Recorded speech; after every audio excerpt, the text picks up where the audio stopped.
countdown? We do, because I have to get up and do stuff still. I was going to say. You know, it's the principle of the thing. It's part of the format. It's the principle of the thing, This Linda. is what people have come to expect. Total technical difficulties. That's what they come to expect. I need this 5 minutes to panic. What you need is an emergency countdown timer. It's just fire. Just like a video of 5 minutes of just something. And just the inside of a sinking submarine, just slowly taking on water. That's what we need. We need that footage. Some random screaming. Yeah. Just as the last bubbles come up, it's and we're live. Welcome to Tabletop Legends. The short answer is no. Fidget is not proficient in disguise kits. In fact, if you have any questions about what he's proficient in, I suggest that you first ask, is this thing useful? And then the answer is no. Perfect. Yeah, wizards have no proficiencies. 4. 2 from the class and 2 from the background, basically. Yep. And God forbid you get a bonus language and a vehicle as your 2 proficiencies from your background. There are rules for custom backgrounds that just let you take 2 skills. Yeah, Walter's got a custom one because it made more sense. It does seem weird to me that wizards don't get expertise in a knowledge, an intelligence skill or 2. They should just have default and be proficient in Arcana and 2 other things. And then Arcana and then pick 2 things. That makes more sense. I am not proficient in Arcana. Oh, that's fantastic. There it is. Yeah. Chill. Ooh, not a magic thing. I don't know if this is even true. I roll like crap. Walter rolls like crap. We look at Fidget. Fidget goes, I am certain that I don't know what this does. no, you just start randomly shaking it. Well, No. What are you proficient in? Bananas? What? Bananas. As you just pull one out. Wait, where are you? It's clearly mummified and has mold. No, banana button. Well, we have it's our, like we the have our muffin own button, we have but our it's own banana trash button. gremlin. This is wonderful. I'm no banana expert, but I'm going to say that you're not proficient in bananas. Judging from the look of that banana. Well, this banana was just ripe. Or was that 3 weeks ago? You know what? It was actually 3 years ago. Time flies. Time is like a concept of man. Doesn't matter. I see the weave. I know you've been staring at your coat the entire last 45 minutes straight. I knew you were going to say that. Shut up about the dialogue wheel. Nobody cares about the dialogue wheel. I absolutely care about the dialogue. We are 1 light shy of our nonsense. Oh. Somebody hit that one. Oh god. And don't That tag That any seems cameras pretty or bright anything. in here. It Considering. that's actually part of the update. No, they made my light bulbs The brighter. light bulbs are now brighter. Yeah, I was going to say it's definitely... they're the wrong color. That's why. Oh, not They're blue. white instead They're of daylight white. blue. Oh, that's what I was going to say. It is a lot brighter in here. Echo, make the lights sky blue.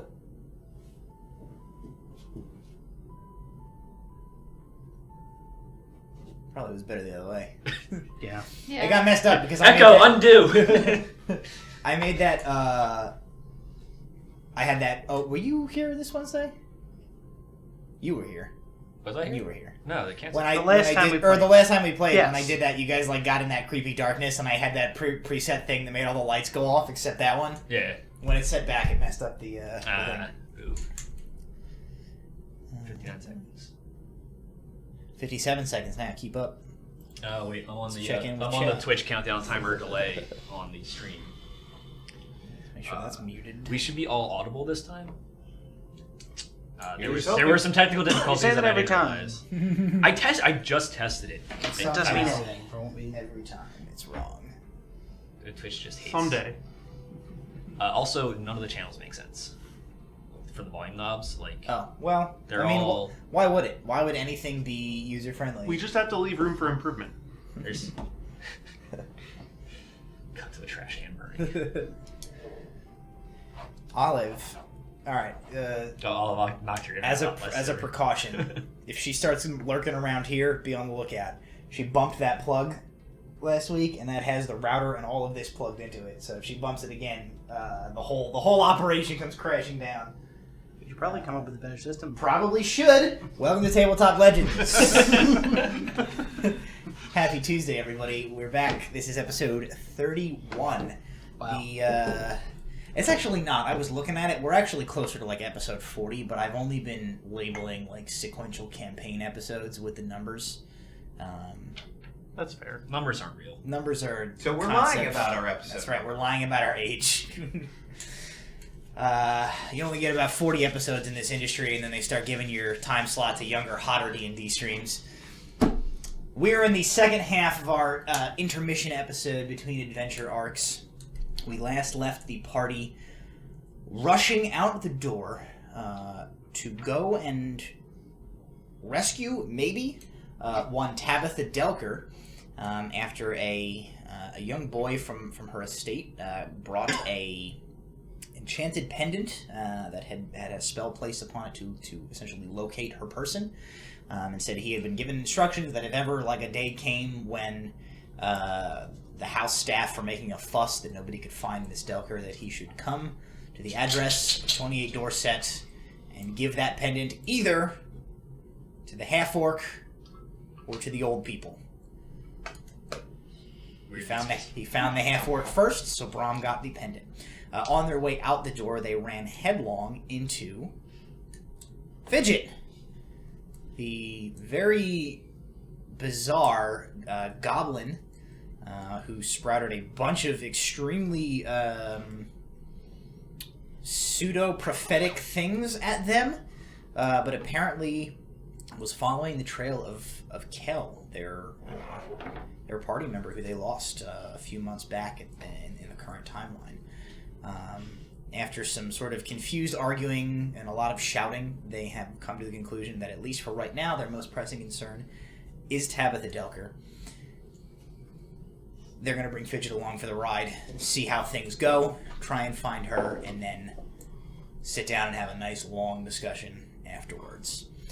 So before we get into tonight's episode, I want to thank our sponsors, Marble Moon Studio and the 8th House, as well as Little Dragon Corp. I'd also like to thank the Twitch affiliate program, Team MZ, and Many Sided Dice for sponsoring Proficiency Bonus. If you're watching this live, thank you for joining us. Do not forget to hit the subscribe and follow buttons here on Twitch if you have not already done so.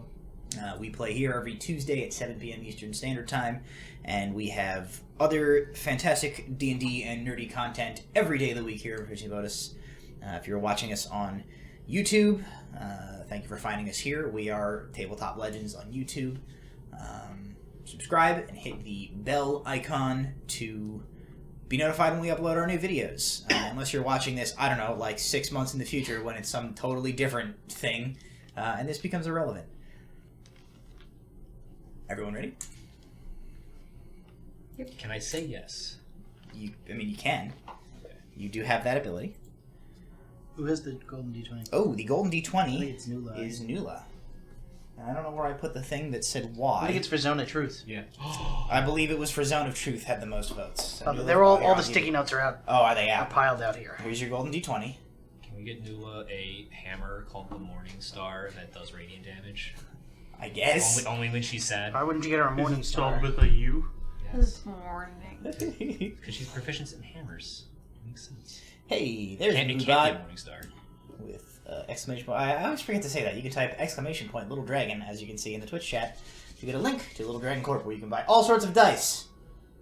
You can't do it now because we made you put your phone in airplane mode because of our microphones. So Becca can no longer try and order dice with our discount code. At least not live. At least not live.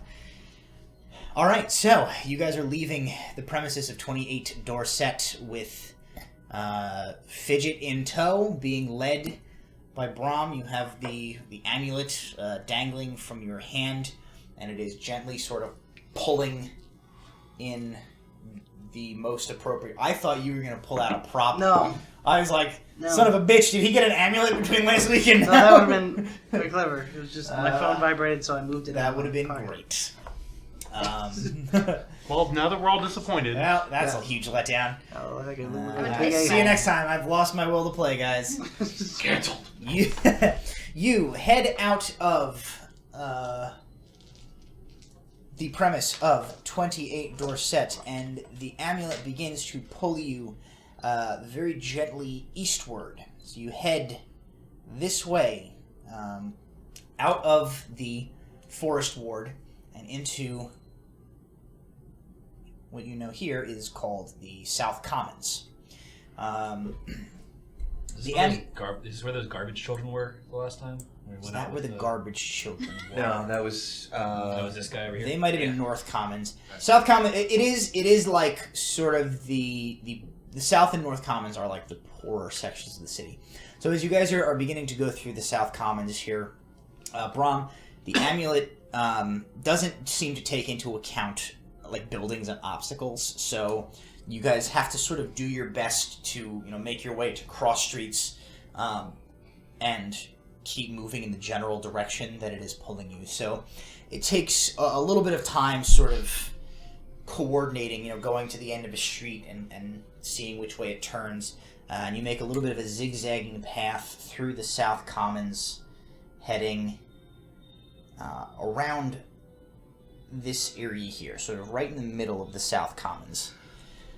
And you recognize this, Brahm, as fairly close. It's not more than a 10-minute walk from where you were just a few weeks ago, when you had your meeting with that individual from the Brotherhood, and you had that little talk with him.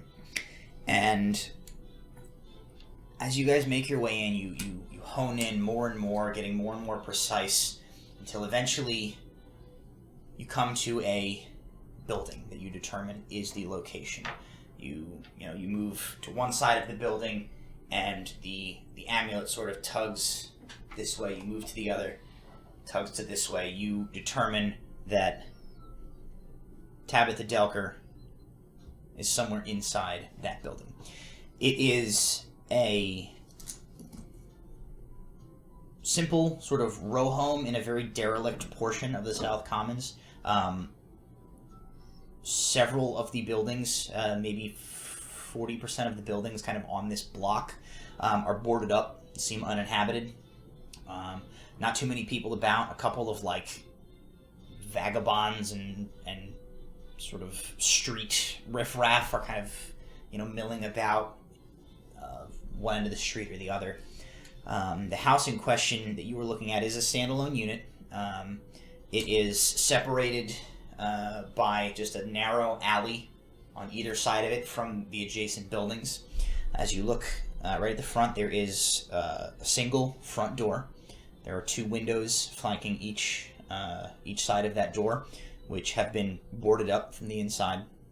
The front door is not so much a door as it is just like a boarded up opening. And you can kind of look, as you look down either side, there is just sort of a bunch of trash and refuse in the alleyway on either side.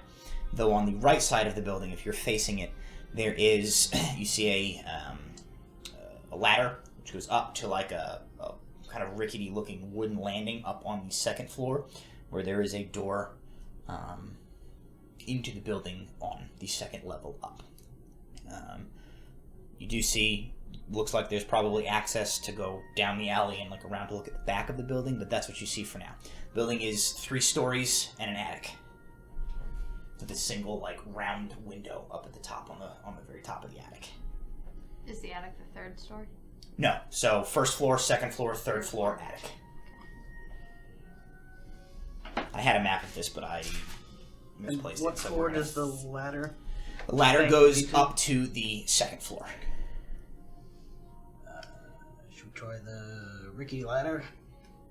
I'm gonna get around the back first. I'll be back. Oh, and Nula, one very important thing. Never cast that spell on me again. And ALR vanishes from sight. Does he do this often? Eh. Maybe. Why do you That's think... new. But... Why Yeah, do you think he said that? Probably for secret stuff. I I'm certain that I don't know. I just met you. Nobody asked you, Fubbins, or whatever your name is. Maybe she did ask everyone. So, trying to remain quiet. Sure. In addition to Which alley are you stealthing down? The one with the ladder or the other one? the other one. Okay. What secrets do you think he has? Probably stabby ones. Don't worry about it. 21. Easy enough. There's like litter and kind of broken debris like scattering the alleyway, but it's not so much that you more than some careful footing. You just step through without stepping on anything or kicking anything. You make it pretty quietly around to the back of the building. And what you see as you reach the back, there is sort of a what probably once had like a fence in, sort of like what would have been the backyard to this, but is now just kind of like a slightly barren patch where it looks like a fence might have rotted away at one point, and some very unkempt, like small, narrow, maybe width of the building and extending about 15 feet, kind of patch of grass. No doors into the building in the back, but there is a like a cellar door set at an angle aside up against the back of the building, set of kind of double doors. They are made of metal. They look pretty heavy and pretty rusty from just an initial glance. Windows on the... Windows up, but as you see from the same as what you had seen around, it looks like all of the windows to this building have been boarded shut. Alright. I'd like to investigate the door. Sure. Without, actively tugging on it, see if there's any signs of a crack or Sure. something that looks like, yes, it actually could open. Sure. That's not so great. That is a 14. 14. So that's actually good enough to get up and determine that as you're sort of looking at the door, looking to see if you think it would open, you notice that though the door is very like rusted out and from kind of a first glance it looks like, probably plan A, plan B crowbar material, but as you get closer and you start looking, you see that the hinges, two sets of hinges on each door, appear to have been very carefully, you would guess, maybe like removed, the rust like sanded down, cleaned off, replaced, and oiled. So from a distance it looks like crap cellar, but as you get closer and start to look, it does look like somebody maybe took care to make this quietly openable, while taking pains not to make it look obvious that this was the case.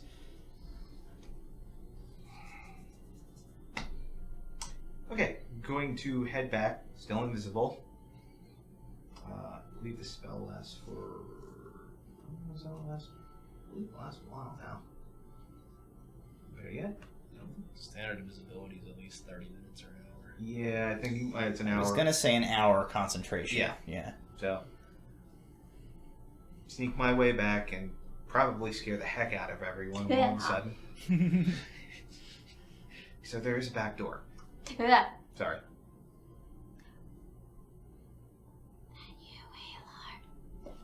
No.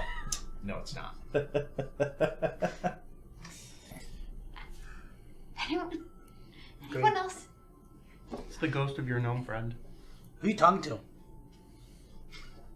Jesus. No, I will not bring Inside, you hear the sound of Tabitha Delker being murdered because you guys are messing around on the front step. Doing bits outside.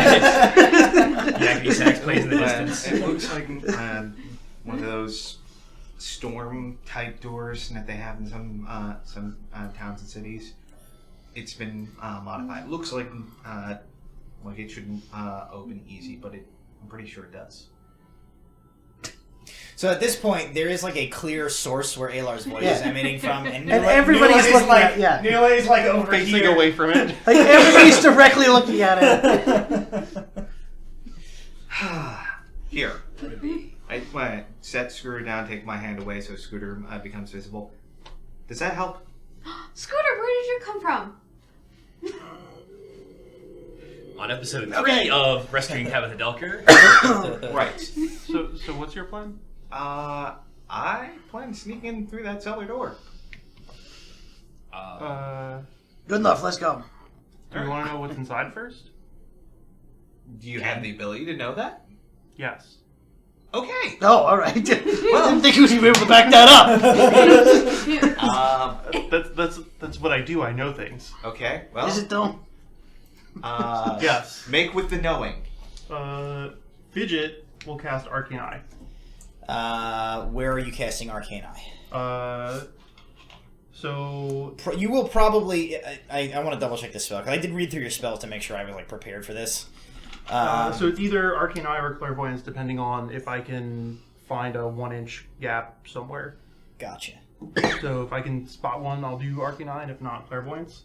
Arcane Eye can move. Either way, you have to probably move to the back of this. So Arcane Eye lasts for an hour, and I can move it. Yep. Clairvoyance goes in a particular spot. I gotcha.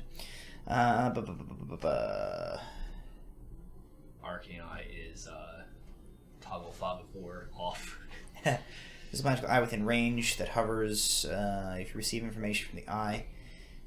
So this is within 30 feet, and you have to be able to like get access. You're trying to put it inside the building? So I can cast it here, and then I can move it 30 feet per round for up to an hour. And you have to. It has to get through a gap of 1 Okay. inch. So if we can find a gap of 1 inch, I'll do that, and if not, we can go around to the door, and I'll cast Clairvoyance on the other Really, side. do you have Kill's pack? Yes. Remember that paint that he got? You think that would work? Maybe, but it's his. Nula, I think Kel would want to help Miss Delker. So for your Brom desperately fights the urge to say he's not going to use it. for your sake, there. I mean, you can do either spell, but I'll say like if you cast the Arcane Eye and then start moving around and can't find your way in, you're going to have wasted the spell. Yeah, so if I can find a 1 inch gap. Okay. I just want to make sure you're walk cool around with the like outside. potentially using the. Oh, so you want to No, walk so around? walk and look around the for outside. gate. I'm not going to cast it and then Gotcha. look for the thing if I can just walk. I was trying to make sure you didn't like blow a spell before you had like the information. So if you're gonna spend some time looking around the outside on the first floor, I will say you will not find you don't find a space on the first floor in which you think you can get your eye through. The doors have been, or the windows on that floor, the door have been pretty well boarded up, and that basement door, at least the outer part that Alar looked at, is like shut nice and tightly. All right, so there are two options. I can look just on the other side of the door, or we can open that door, and then I can look at everything on the inside that isn't blocked by gaps of less than an inch. Right, Dad? Yeah.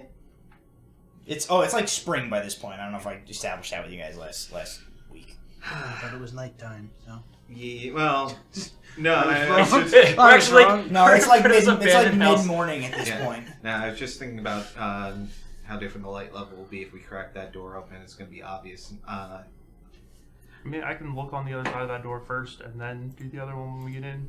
Yeah, let's do that. All right, so I'll cast Clairvoyance on Do you the want? inside of So the right back on the door. inside of the cellar door there, right? Did you want me to use the notebook first? We can, because, well, if... What?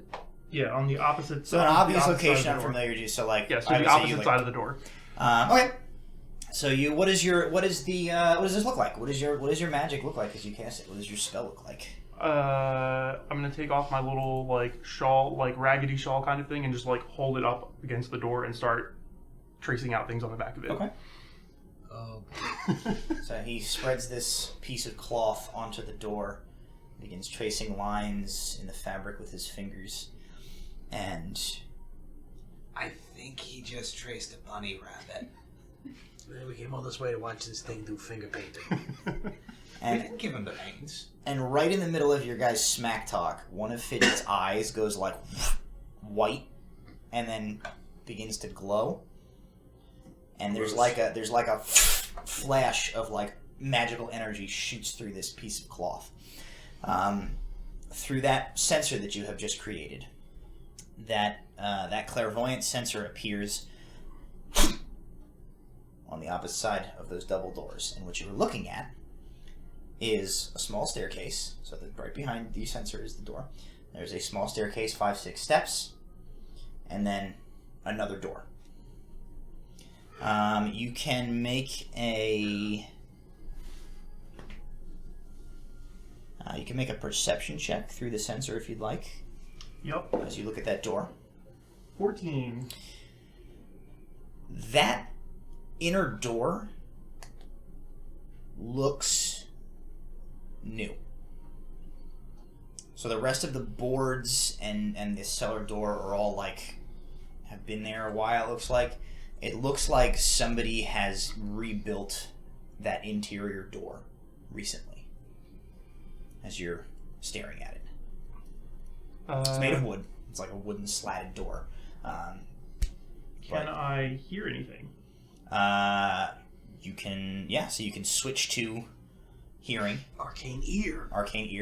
Nope, same sensor, but you all of a sudden your vision of in there goes blank, and as if you had like a cup pressed against the door here, you kind of begin to listen. You He hear has the sensor. ripped it off the door and just wrapped it around. One of his ears is glowing too, isn't it? You hear nothing. It sounds like the basement within is probably empty. I don't get what he's doing. It's magic. All right. Oh, this is still on. Okay. There's just another door. It's quiet. The door doesn't match the rest of the building. Oh, I should say, the thing where he did this... There's a guy with an axe on the other side. The thing where he did this and was tracing and whatever, you guys were riffing, that took 10 minutes. Oh, God. I wonder we were riffing. It was riffing. I didn't quite give the amount of riffing the gravitas it deserved. That was a 10-minute process for him to cast that, I think, according to the spell. We need to go back and do the riffing. And I probably went over to ALR's whispering. What? Brom said that I can't cast that spell again because of stabby things you did. What stabby things do you do? What? Can I just say how much I love the idea of this going on while some guy they've just met is standing on the outside of a door with a blanket around him? The Tabitha Delker is getting murdered upstairs. Or is long. It's like that clip from the Spider-Man PS2 where Spider-Man falls flat on his face. She goes, "I'm going to die." Oh yes. Did you find the paints? Yes. May I possibly borrow them temporarily, or would you like to try to, when we get down into the subfloor? So door doesn't match. What do you mean the door doesn't match? It looks different. Invisible. Different how? Oh It's my not god! opening up. I opened the cellar door. All right. You open the cellar door. Make a strength check. Wait, which paints? Kel's magic The paint. Kel's Oh, magic is paint. this not the... Oh, I thought you wanted the notebook. No, I don't So want the 16. sassy notebook. If I wanted to be sassy, I would There's sass a the sassy things notebook? directly. There is a... Would I think technically it's just a sassy like strip of paper. I don't think it's a full notebook, if I remember correctly. it has a... The sassiness is not in doubt. It's a scrap of paper. Please put your goblin erection away. Oh, what? So 31 goblin erection. Okay, so that's a title. You successfully open the door. It opens pretty quietly. As you had seen, looks like somebody ahead of you has taken care to make this door openable without making a bunch of racket. So Brahm wrenches the door open, and it is open. And you see what Fidget saw through his arcane sensor. You see a set of about 4 or 5 stairs, and then a door. Nobody into the go building. down. Aylar, can you take the paints, the magic finger paints, and see if you can do the little hole Yeah. in the wall? Didn't Thumb Bum or whatever just say that it's probably empty? That was just this part. I can't see through. You mentioned the foyer was. I thought he listened through it. Yeah, I didn't Nola, hear hold anything. out the paint. Thank you. It's a little like paint easel. It's a little paint palette with all multicolored paints and then one that looks empty. And that's the one that you guys know from Namara is like, it's a color of paint undetectable to mortal eyes. So if you paint the one that looks like it's empty onto a surface, you get to look through it. Is the rest just regular paint? Yeah. Making an investigation check for traps as I head down, because that would be the obvious spot to put a trap on that staircase. That is... Come on. Oh, don't you do that to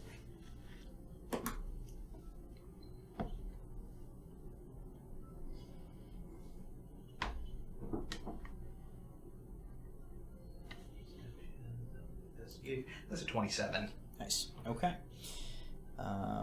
So, about another 10 minutes pass as now Alar makes his way, and you see him.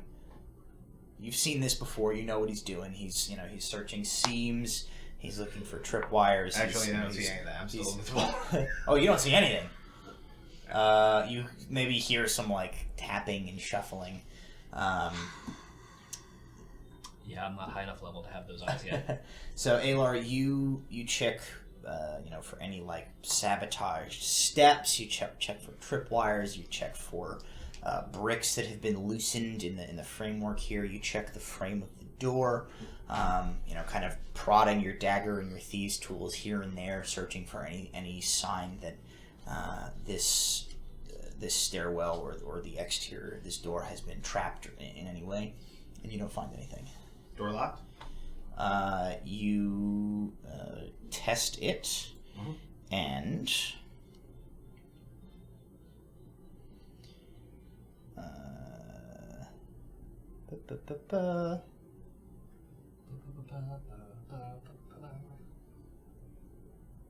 yes, this one appears to be locked. Of course it's locked. Thieves' tools don't fail me now. And, what's my proficiency bonus again? 18. Yep, so you spend about a minute, and you feel the tumblers click into place inside the lock, and it pops open. You feel the handle, you have unlocked the door. Alright. Crack it open. Peer in. You crack the door open and peer in. What you see inside looks like an empty basement. You only see, a sliver about yay wide, but what you can see is just barren stone floor, featureless chamber. What you hear, because you only opened the door yay much to put your eyeball through, you hear as the door clinks open, you just hear cling.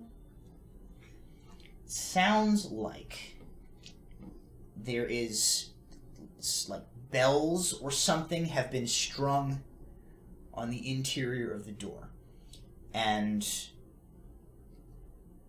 because you only nudged it, you just tapped him enough that you heard him, whereas if you had opened the door, they would have jingled loudly. And so as you kind of look up, you can just see the corner of a thin piece of wire attached on the outside of the frame that stretches around the outside of the door. Sneaky. Carefully close the door again. How long does all this take? It's been about probably since Brahm opened it. It's probably been about 12 minutes at this point. Do you like I Spy? But including his time, you guys have been at this back door approaching 20 minutes or so now. As I see the door open without the paints having been peepholes, and I look down at it and just kind of very sassily look in the direction where I think Alar is. It's just arms folded. Door's trapped. Did you use the paint to look through the door before you opened it? Wouldn't have helped. I think that bell's rigged to the top of it, so I wouldn't have seen it. What's on the other side? Looks like an empty basement, but there's at least what little I could see in the crack.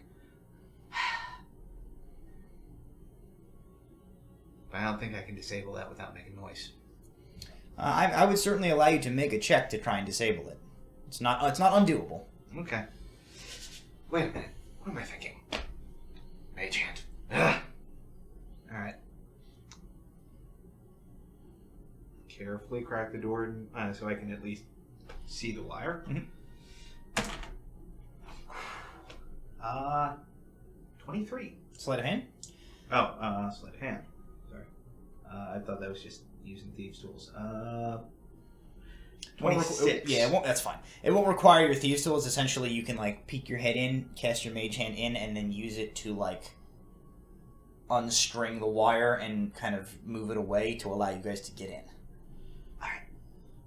So he's still invisible. You guys see the door though, like kind of swing open. And you hear, "Traps disabled. Come on."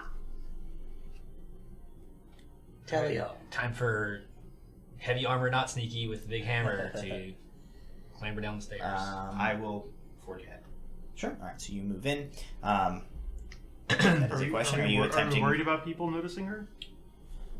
It's the closer we can get to people that could cause our friend harm without being detected, the better. I will cast invisibility on her. Alrighty. It's not gonna make her quiet. It's not going to make her quiet. It will make her invisible. So now Nula Can I disappears. see Oh, now myself? there's two You of them. cannot.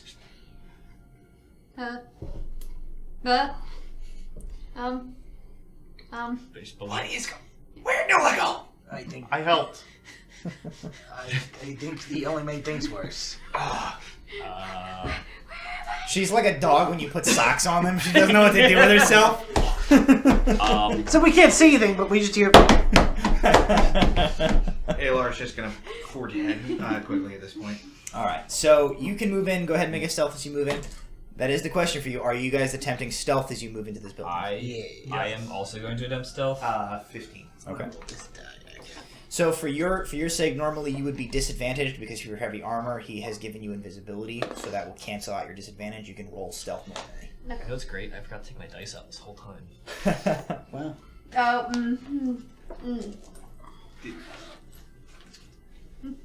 I rolled a 2. oh god. Alright. +1.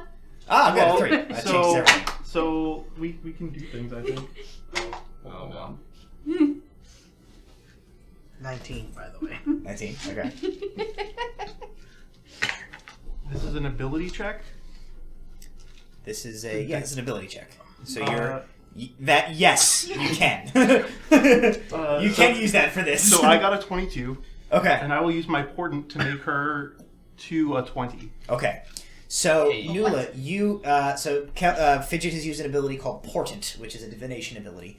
So essentially, at the beginning of every day, he rolls. I think is it 2 at this level? Yeah, it's 2 at two this d20s and saves those numbers, and then he can just replace a roll with one of those whenever he wants. So you begin to move down the stairs, and you can't see yourself, and it's really throwing you off. And you are basically about to misjudge where your shoulder is versus the frame of this basement door, and just clang your entire shield and shoulder into the wall. And as you go to take a step forward, you just feel a little hand just nudges you a little bit, and it shifts you an inch, and you pass into the opening without making any noise. This way, friend. Come on. On that note, I rolled a 6 because I was freaking out about the heavy armored dragon. Okay. Well, so you guys Well, we're gonna have to put you down. you guys make your way into the basement. There is maybe a brief moment where everybody stops as Walter is the one who makes a slight misstep on the last kind of step, and it sort of loudly creaks. Instead of it being Nula in her plate armor and shield that made a noise. But you don't hear any. There's no response from anywhere in the house or anywhere nearby that you hear. After the sort of creak of Walter's foot. Everything seems quiet. As soon as I don't hear anything for a couple of seconds, like, sorry. Walter, get the close the storm door.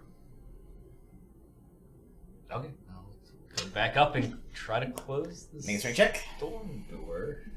I don't use dice anymore. It's trash.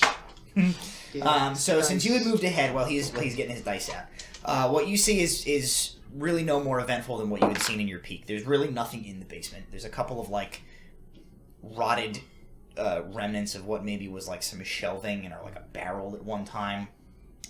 This appears to have been cleared out and abandoned long before you guys got here. The newest thing in this basement is that door that was seems like it was put in. There is a staircase on the far side of the basement that leads up, and you see there is another closed wooden door, ostensibly leading to the first floor of the house. Also new? Doesn't look new necessarily, but it is in like good condition. Alright. I'm about to get the ruler out to see if Fidget thinks he can fit his eye under the crack of a door.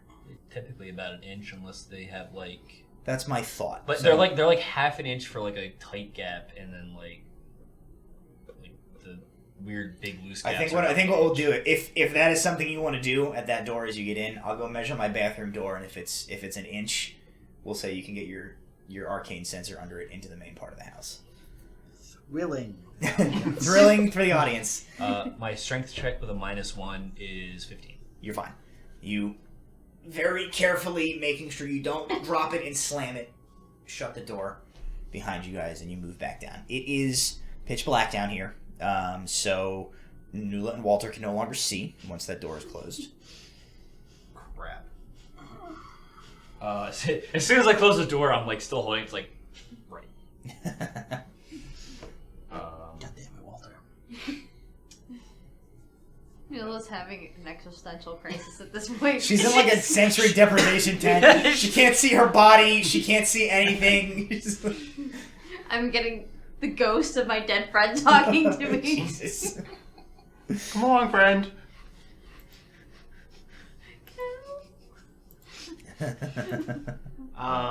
Okay. Quick examination of the staircase. I'm gonna poorly Photoshop the portrait of Kel Green, and then just write Fidget onto it for the overlay until we fix the art. 16 So that was for investigation? for the staircase. For traps. Okay. So, once again, you repeat the process invisibly. You start making your way up the steps. They are old and kind of creaky and rickety, but they do not appear to be trapped from what you can tell. Keep in mind, about 40 minutes has passed since you cast invisibility at this point. know. Same goes for your sensor. I don't know what the duration on your... It's not super long, I don't think. Okay. Door locked? Yeah, my sensor's gone. Okay, so that's gone. Appears to be, yes. Okay. Door's locked. You want to try your trick? Do we want to take 10 more minutes? Probably not. Alright. You could I'm try still the like paint. in the other stairwell, like after having closed that thing. Okay. Wait, I'm waiting to see if I can hear him open the other door. Okay. You could try the paint. You'd still need 10 minutes for the spell. Not for the paint. You can just look through the door. Fair enough. Put on my Bob Ross afro. Break out the paint. There is a fro floating in the air. I don't even want to know where he was keeping that. I borrowed it from you. I'll give it back. You son of a bitch. And I paint a. I thought that looked familiar. Don't take things without asking. I paint a happy little circle. So you paint a happy little circle. Nula, you can see just a little. He paints that circle, and a little bit of light comes through. Not much. So as you're looking, it is still dark on that floor above. But it is not like pitch black like it is in the basement. you put your eye to it. You look. You appear to be in a hallway of some sort. You can't really make out what just from like this, but it looks like there's an empty hallway on the other side of the door. Put away the paints. Toss the throne back toward Brahm. There you go. And time to crack unlock the door. That is a 23. Easy done. Once again, carefully open the door, look up to see if they've repeated the trick. You do not see a second bell trick on this. Open the door. Peer out. You're in an empty hallway. So what you see basically is you look this way and this way. You're on the first floor of the building. It seems to consist of what you gather, at least from what you can see, probably 3 primary rooms, as well as like a staircase that goes up and makes a sort of a turn and goes up. You can see sort of where there's like the floor above has like a banister overlooking the staircase. From what you can see on this first floor, there are no doors in any of the doorways on this first floor. It's just open door frames into some of these other rooms. Taking a listen, my perception check's an 18. Quiet. Something's very wrong here. I can't hear a thing.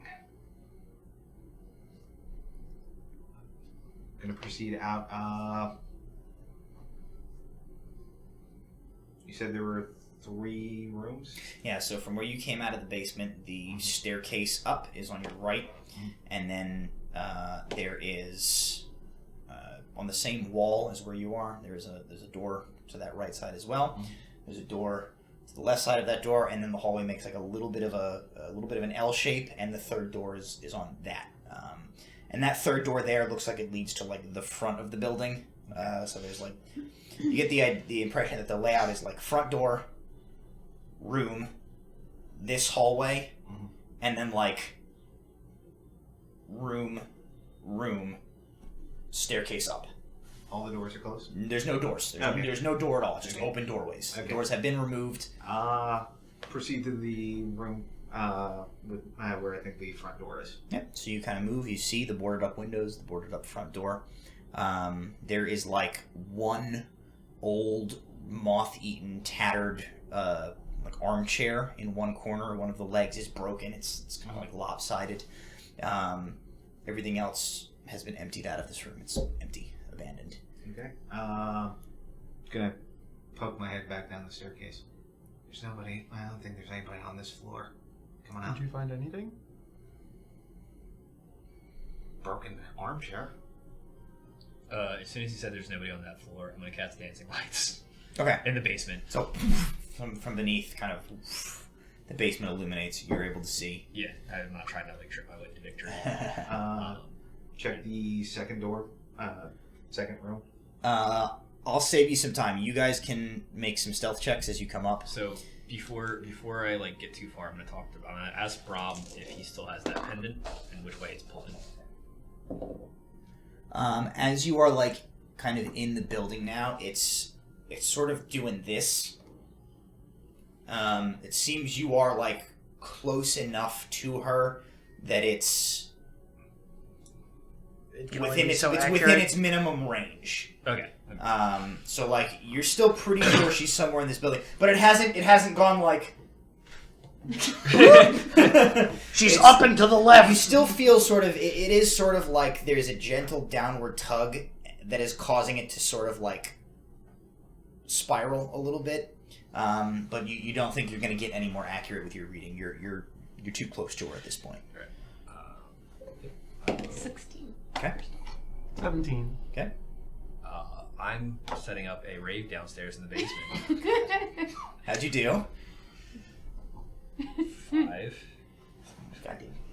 5. Okay. All right. So while they're doing that, as you kind of peek around, you determine there is nothing on this floor. Okay. One of the rooms is would have been a kitchen. There's a hearth in there. It's empty, cleared out. There's no furniture.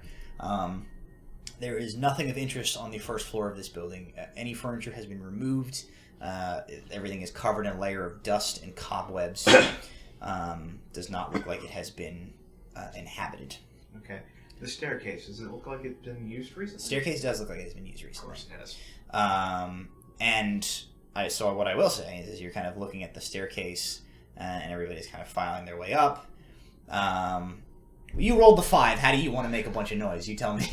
So, upon hearing that the upstairs is clear, he immediately casts Dancing Light and just starts loudly complaining about how it's so freaking dark downstairs. Okay. I feel like that's like he's trying not to make noise with his feet, but he's like complaining too much about like how it's so dark down there. Alar's just about to take the first step. With my 24, I am gonna rush over there and be like,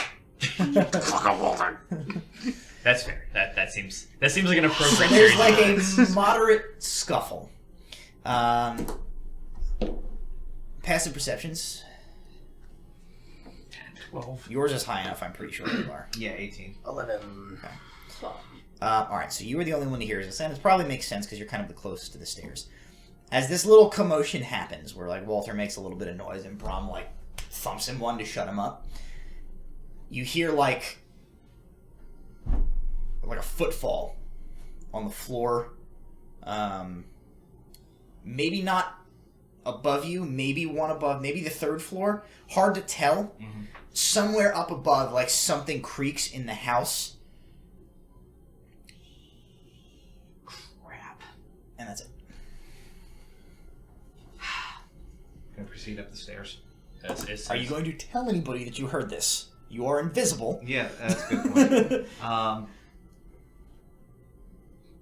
First person I see, so of course if Nuala pops up, I won't see her. She's invisible. But no doubt I see Fidget doing this, since he keeps going, come with me, friend. I think someone's on the 2nd or 3rd level, going up. Oh, stealth roll of a whole whopping 11. Okay. So you're a little bit hasted now. You know somebody's up there. You're the pressure is on, so you're still moving pretty quietly. But you're definitely not like cat burglar, silent footsteps as quiet as you were. What are the rest of you doing as Alar relays this and tells you he's going upstairs? Dismissing Dancing Lights. Okay. Basement grows dark behind you. Since I have a vague idea of like where the stairs are now. Now that you're on the main level, it is still dark, but you can see without. I imagine it's like grayish dark, like it's very very dim light. Boarded up, but it is still daytime outside. Sure. I am going to try to carefully head up the stairs. Okay. I will try to sneak again, for real this time. Promise. I'm gonna take some backsies. Alright, so is anybody not going up? Is anybody doing anything else? Can I see the armchair? Depends on where you went when you came up the stairs. So you from like the basement stair to where the armchair is, it's like a little bit down the hall, down the little L part, and like through that door is the room where the armchair is. So like if you're just like out of the basement door, it's not in line of sight of you. Alright, then I'm following Walter upstairs. Okay. Alright, so you guys are heading upstairs. Are you all attempting to be quiet as well, or like now that he's like there's someone up there, are you just going for it? I'll stealth. Okay. You can make stealth check to ascend to the next floor. Nat 20. Nice. 15 this time. Okay. 13. 24. Good. So, Alar, you arrive on the 2nd floor. It appears much like the first. At first glance, you see there's a kind of an open area connecting from the landing what looks like, I think there's like 4 maybe bedrooms on this level. They also don't have doors in the frames. There's just open frames. You don't see any light coming from any of those. At your immediate glance, it looks like this floor is also abandoned. And there's a staircase, so like around kind of to the other side of the building from where the 2nd floor went, there is another staircase that then leads up. Okay. I'll take the minute for an investigation check. I want to see if there are any signs of recent signs of people heading into those bedrooms. Triangle. That's better. That is a 25. It looks like there has been some activity on this floor, but not much. It looks like you would guess just maybe even just one set of footprints walked around in this area like once or twice. The primary appearance of like traffic continues up to the 3rd floor. Check the second. I have 2nd floor. I'm going up to the 3rd. I will go that way, forgetting that I'm still holding on to Fidget's hand and probably accidentally pulling him in whatever direction I'm going. Alright, so Nula is dragging you. Visible Nula is dragging on you. That's fine. You head up. What are you guys up to? I'm gonna head towards, I guess, I'm gonna try to sneak towards the bottom of the next floor's landing. Okay. And then just, like, wait to back up Alar. Okay. And Brom? I'm going to attempt to go sneak up the stairs. Okay. So none of you guys are actually going to check? So she's doing it. Okay. Yeah. So as you guys can make an investigation check as you're doing that. The 3 of you proceeding to the next floor can make a stealth. I'm staying at the bottom of the that's next fine. floor stairs. I don't want to sneak all the way up the stairs. Gotcha. I just want to like be ready in case either one of them has an Okay. issue. Well, then you two who are going up can make a stealth. 18. Natural 20, which makes it a 25. Nice. Okay. Alrighty. How's your investigations? 5. 4. 3? Oh. I mean, I can roll. 4 empty bedrooms, or what you gauge to be bedrooms. They're about that size. There is no furniture in any of them. Oh, no chairs. No chairs. Empty rooms. Nothing that strikes you as interesting on this floor. Alright. You guys are on your way up, yeah? Yep. All right. 18. So as you guys ascend to the 3rd floor, what you see is the 3rd floor is one central hallway. At the far end of the hallway, there is a doorway facing right at you that you take probably based on the position. It's not all the way at like what you gauge to be the other end of the house, so you think it's probably like the staircase up to the attic based on like kind of where it is. And then there are 2 doors on either side of the hallway. One on your left, one on your right, as if there's just 2 big rooms on this floor. The door on your right, as you come up, has light coming from underneath the jamb. Oh boy. Should we use the paint? No, They will be able to see Okay, you they can see the on the paint. other side if Okay, you put a hole in the... Yes. Didn't know that's how it worked. It just essentially makes that segment of door invisible. Oh. So it works both ways. It's like if you cut a hole in something. Use a hand drill. Cartoony, like, hole sign. And then like one big Yeah. eyeball comes through and goes like... There's police out here. So both of the rooms have... Both rooms have doors. Okay. The one on your left is dark underneath the door jamb. The one on your right has light coming from it, as if from like a candle or a lamp. It's sort of the orangey light of like artificial lighting. Brom, watch the door that's dark. I'm gonna crack open the door with light. Thumbs up vaguely in the darkness. You can see me. Yeah, I can see him. He can see me. That's fair. Well, he can hear me. Although I'm probably getting very close to the limit where I'm going to be visible. Perception check.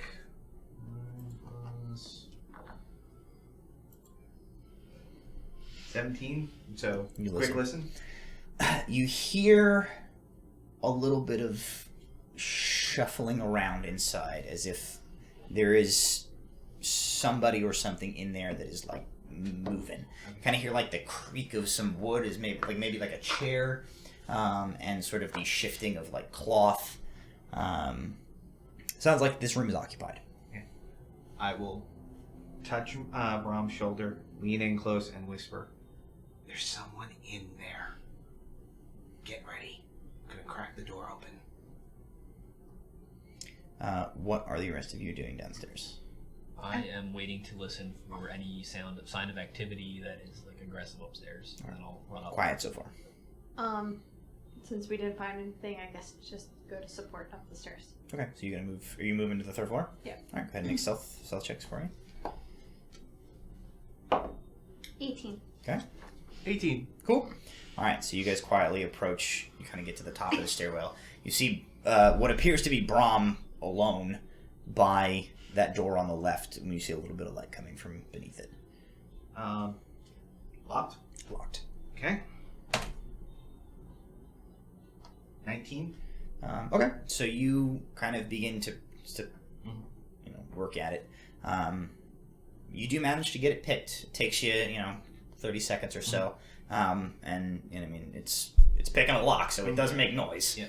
Kind of like click, click, click. You do listen, I assume, as you're going in. Yep. You kind of still hear that same sort of shuffling. You don't necessarily hear like a reaction to you picking the lock, as if like, nobody's like pushing anything against the door or any like rapid movement. And eventually you kind of hear the lock clicks open. Okay. Alright. And now he throws the door open. Everybody except Walter make a wisdom saving throw. Is it a charm spell? Yes, you're immune. Oh, okay. Right? Because you're immune to charms? Yes. No, I have Resistant? advantage. Okay, advantage. It is a charm effect. 8. Okay? 25. Okay. 18. Alright. 19. Okay. The only one who does not succeed is Nula. The rest of you make it. As soon as you throw that door open, on the face of on the flat of the door, a burning illumination of arcane energy in the shape of a glyph appears. And the door swings open, and the glyph goes, and the hallway is filled with this like dazzling flash of kaleidoscopic lights and swirling patterns and colors. And Nula, you are stunned. Like, this hits you, and it drives all sense out of your head. You just like Wasn't much to begin with.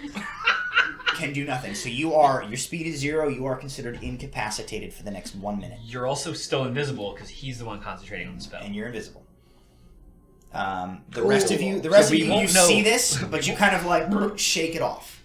We won't know we lost Nula until she's like not doing anything for a while. I mean, unless if Fidget tries to like move and sees that she's like stuck there, he might figure it out. But this spell stored in this glyph on the door goes off as you trigger it by opening the door, and there's like a brief moment of confusion, but you manage not to have like the wits driven out of your head by this spell, and you are able to kind of press forward.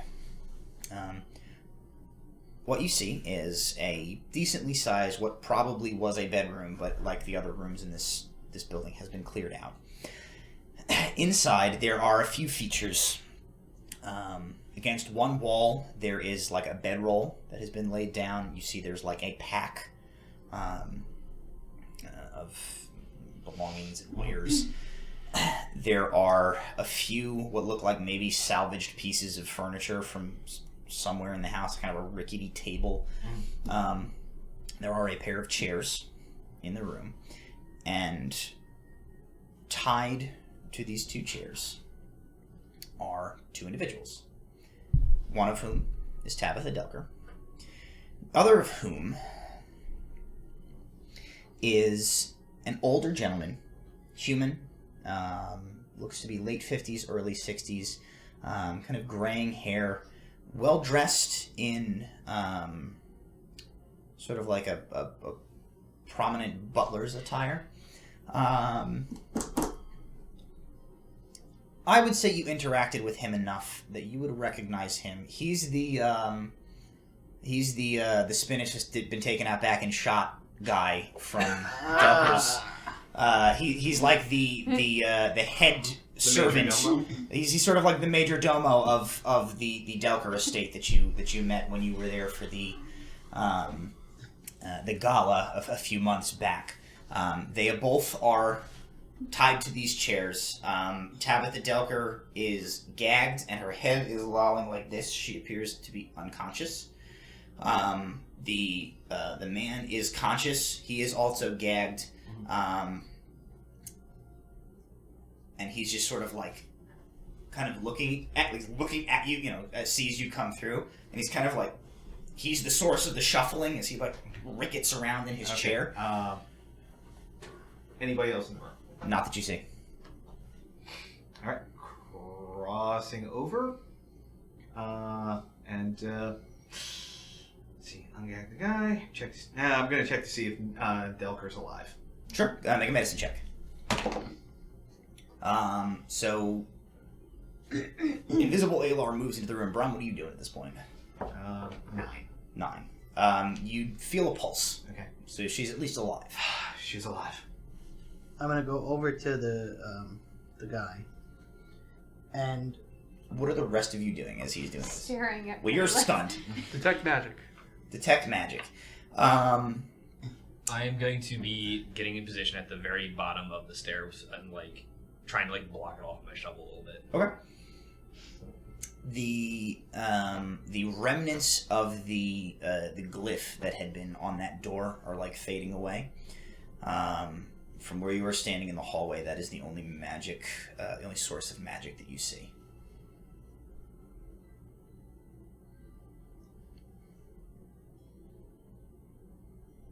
What are you doing with the guy?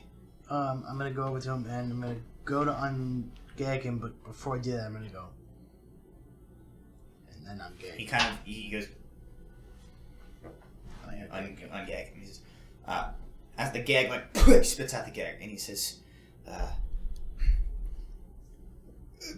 "Quickly, I don't know who you are, but he was just here. He forced something, a vial, liquid of some sort. Miss Delker. I don't know what it was. He poured it down her throat." No! Where did he go? He says, I don't know. He was here one moment and then vanished. Not more than a minute ago.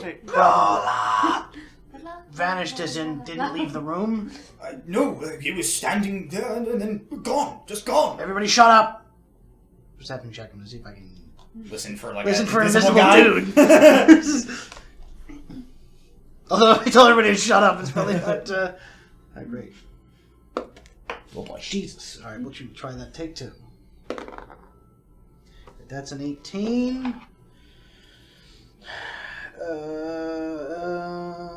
What was this? An insight check? Right? Perception. Perception check. If you're listening. So it's a 19. And I threw my spell book You off. do not hear anybody hiding in the room that you can tell. This is gonna be a nightmare to try and get the spell book. Jeez. Somebody else do something. Hey, friend. Friend. Has it been a minute yet? Not quite. I mean, can I snap her out of it? I do not believe so, based on the context of that spell. Hypnotic pattern, I think they can be shaken out of the Let charm. me look. If that's the one. Oh yeah, maybe it is. You have to take an action. Let me double check. Yeah, otherwise I'm gonna spend the next minute just like You might be. yanking on her You arm. might be right. I think that's. Hey. Hey. Oh yeah. So you can. Hey. So you kind of like jump up and kind of like you have to like smack her a little bit. I can't see her. I'm just pulling on the hand that I know about. You know where she dies. So you like tugs, and eventually kind of like you wake up. Probably about the What? third. What? Just running. All right, so you burst into the room. You see Brom. You see Tabitha Delker, head lolled to the side, gag in her mouth. And you see the older gentleman, ungagged, but also still tied to this chair, kind of looking around at everybody. What? Poison! Oh. I look around. Is the bottle still around? Yes. takes you not more than a second. There is an empty vial on the ground. I will lay on hands for 10.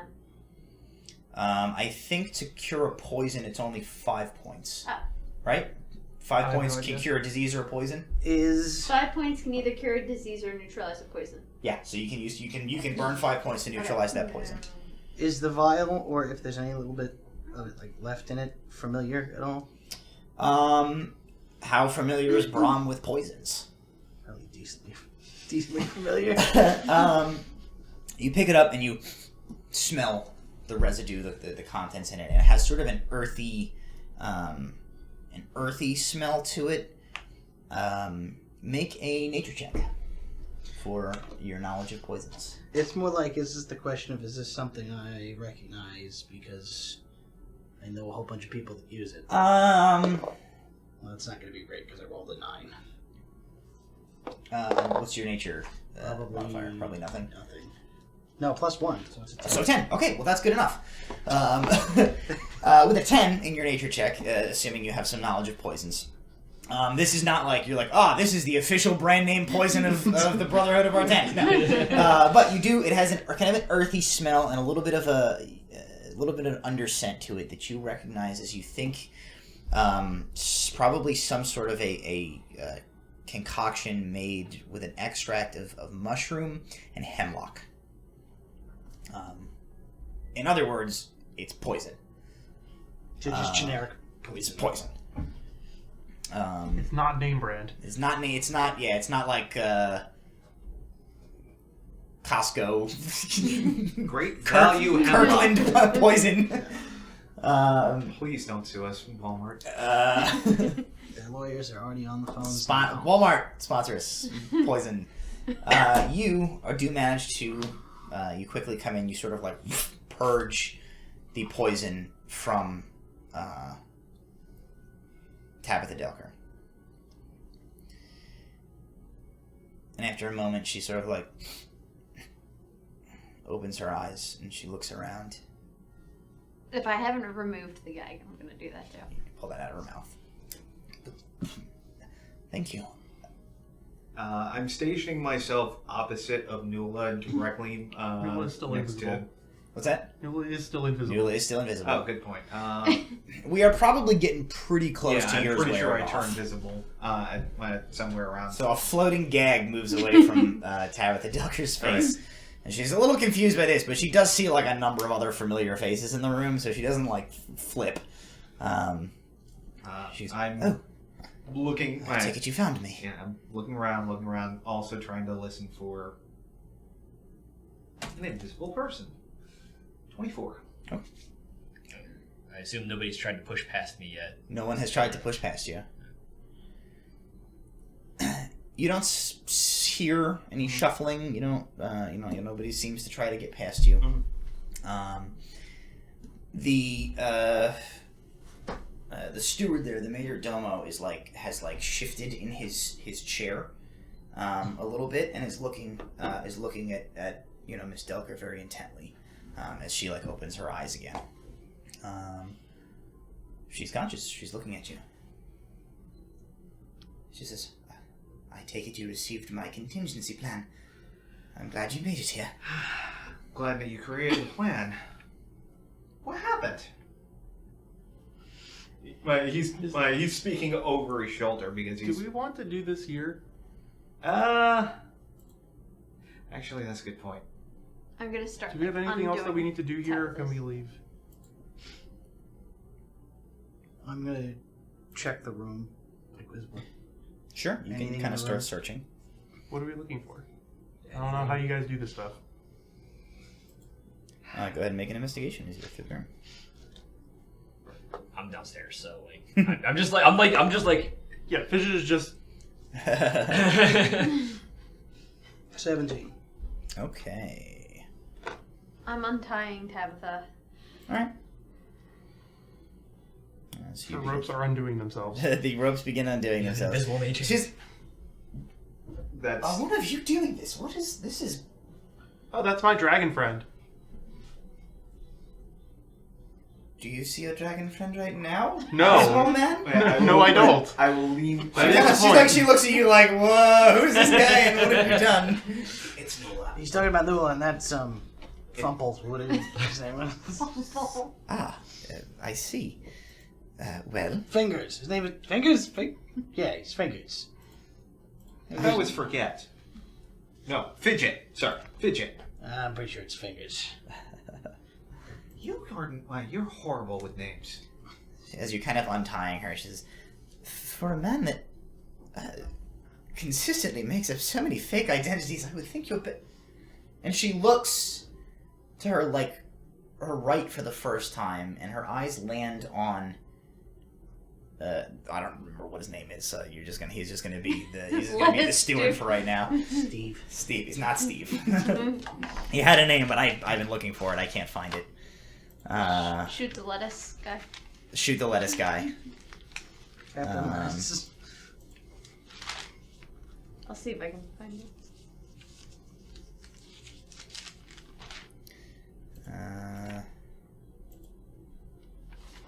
Hard to say. Not important for right now. We'll just call him Nigel for tonight. He's Nigel now. She goes, Nigel? When did you get here? And he goes, I arrived shortly after you did. You were unconscious. She says, unconscious? She says, I was alone in this room with that man, not more than what seemed like a moment ago. At that point, I'm gonna catch Tasia's hideous laughter on. All right, go ahead. So go ahead and do that. So you spring into action. She does this. Nigel goes, "Fuck," and stands up. The rope's just coming off of him. Wisdom saving throw 13.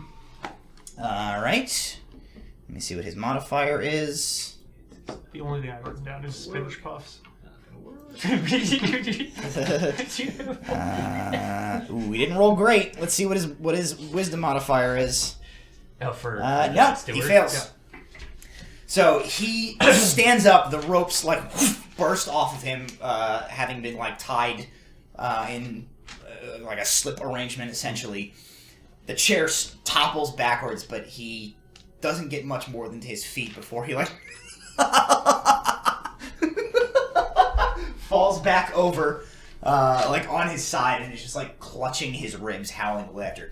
You definitely hear like okay. As soon as I the hear chair like shuffle, and like horrible laughter, Yeah. I immediately will run upstairs and like enter the room at that point. So let's go into initiative at this point, just if we need it, depending on how this shakes out.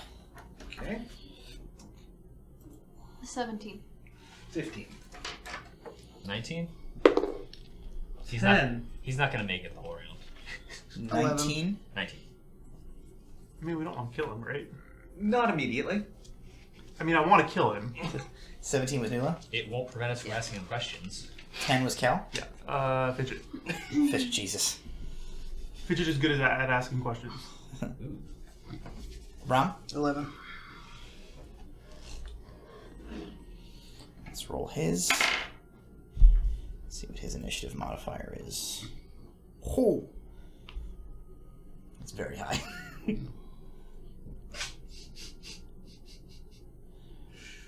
Alrighty, so let's change our music here.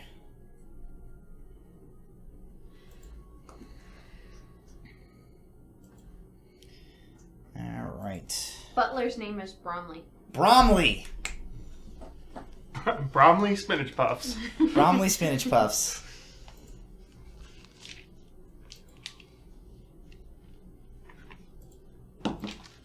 I don't know why I felt it was important to write down spinach puffs, but not his actual name.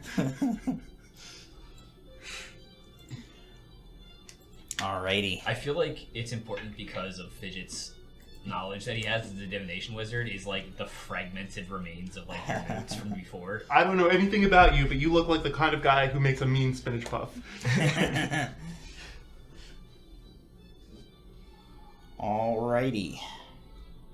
So he will repeat his saving throw at the end of his turn here, which he does succeed that time. So he stops laughing and he like props himself up and is like eyeing you. And it is Walter's turn. Didn't somebody get a 20 on initiative? You got a 19. I thought somebody else got a 20. No. Got a 10. Oh, well. He got a 22. So what I'm going to do is I'm going to close the door behind me. Okay. I don't know if that takes an action or not. It does, whatever. Yes, I will say shut the door will be your action. I'm going to close the door behind me and stand in front of it and be ready. Alrighty. Nula, what are you doing?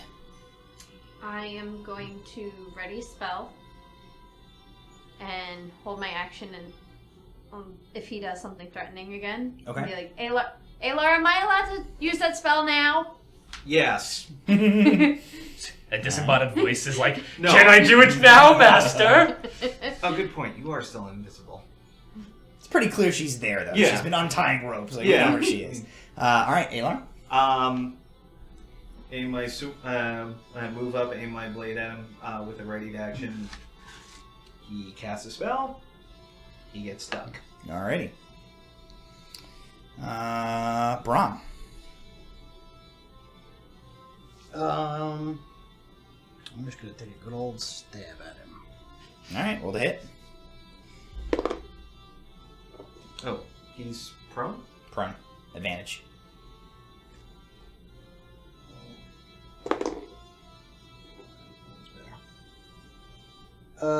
That would be a 16 to hit.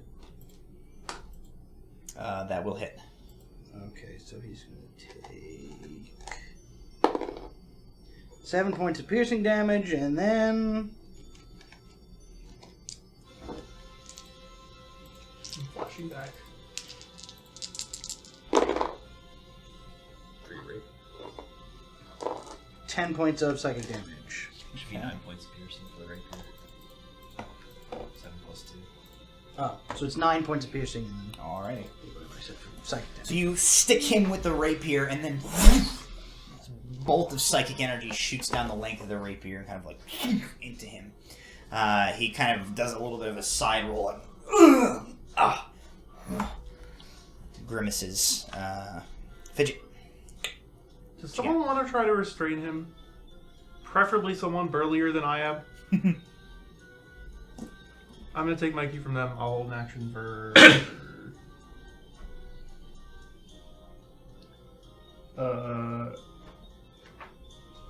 That's not true. I'm just going to cast True Strike. Okay. Alright. So, that's Fidget's turn. That brings us back to him.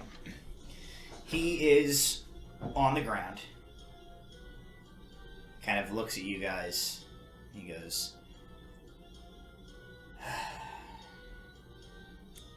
He puts his hands like this. He kind of begins to step to his feet. And he gets to his feet and he goes... And then goes... And begins to cast a spell. Counterspell. He goes... you're going to have to roll for this. I'm casting a 4th level counterspell. Then you will not have to roll for this. I think. Hang on, I gotta check the level of this spell. You might still. I don't remember what level this spell is. No, you won't. So you can if casting it a 4th, you're good. Okay. He goes and goes like this, and you see a tear in space opens up in front of him. But before it gets more than like a half a foot wide, Fidget just like unleashes an opposing flow of magic to the spell that he's casting, and his dimension door just like fizzles out. And he gets his. So then he's standing here like this with no dimension door in front of him. And what he sees is a... And you can make your attack, by the way. 20. That hits. Okay. Oh, the shame was my turn. I kicked him right in the dick. Dragon friend. Please. Restrain him. And so... Braun was next to him, so he is engaged, so it's a sneak attack. Yep. So... And I'm casting Booming Blades. We don't want him dead. I didn't want him to leave, so I wanted to make sure it was really hard for him to cast the Hit spell. him directly in the knees. So... 21 points, and he moves. It's going to hurt worse. So his like cocky expression turns sour as he sees that his like escape plan has been thwarted, and then he gets stabbed. He's like, oh, God! And you pull the sword out. And I was holding an action. What's your action? Linebacker. You're gonna tackle. Alright, make an attack, strength-based attack roll.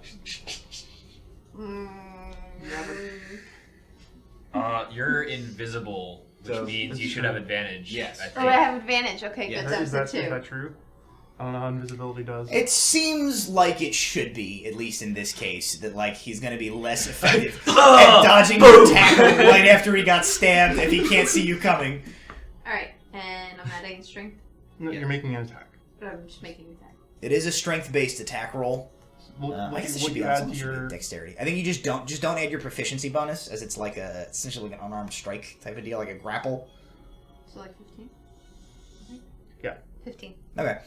So now, because you have taken an aggressive action, the invisibility, I think, comes off of you, right? Yes. Even though he's maintaining the spell, I still think that's how it. Pretty sure that's how it works. You take an offensive action. So, all of a sudden, Nula appears already in like a horizontal leap in the middle of this room and just collides with this form. The two of them go crashing to the ground, and he gives out another like, "Oh, damn it!" as several hundred pounds of Dragonborn just pins him to the ground. So that's everybody's held actions, which I think just brings us to Walter's turn.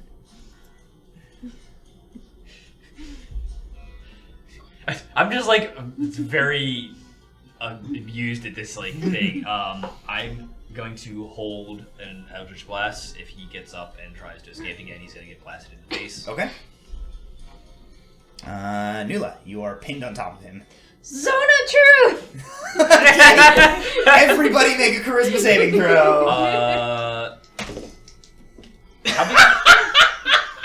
How big is the room? Did you say that one again? You nat one. Not big enough for anybody to be outside of the zone of truth. This is gonna go real bad. 8. What's the spell save on your stuff? It's like 13. What is a charisma save? Is a Your charisma spells save. tab. Spells. Wait, There's a spells. spells tab. Spells tab. Spells. I'm in the spells tab. And There's literally any of them. There's should have no a way your DC spellcasting ability column. modifier is higher than my save, so.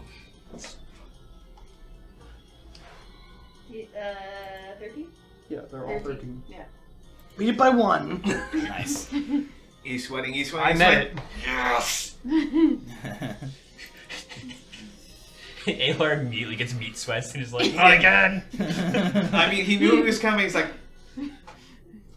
Because I like that Nula thinks she has to shout Zone of Truth Yeah. to Does- cast does it. it There have- is a vocal component to Zone of Truth. Yeah, so her vocal Just so component happens is that her just- vocalization is to yell Zone of Truth. She's an anime character. I it's also fine. feel the paladins are just very straightforward in their spellcasting, so it's like, righteous smite! Whack. Okay, so your Zone of Truth encompasses everybody in the chamber. That's your action. Fidget is your turn. Rope. Rope, rope, rope, rope, rope. There's rope, yeah. Someone who's better at rope. I am going to get rope and go after his legs. Okay. So you can use your action to try and tie up his legs. Shoelaces together. Make a sleight of hand check to see how good of a knot you're able to tie with your action. It's not good. Do you have negative AC? I feel like we should give him proficiency with rope based on the fact that he's like the knots guy. 17. 17. That's pretty good. Okay. Alrighty. Alright. Did you so- just tied up his feet? I am going for his legs. That is maybe Just a start thing I like can gnawing on manage. the calf, like just after you're done tying it, it's like. Okie dokie.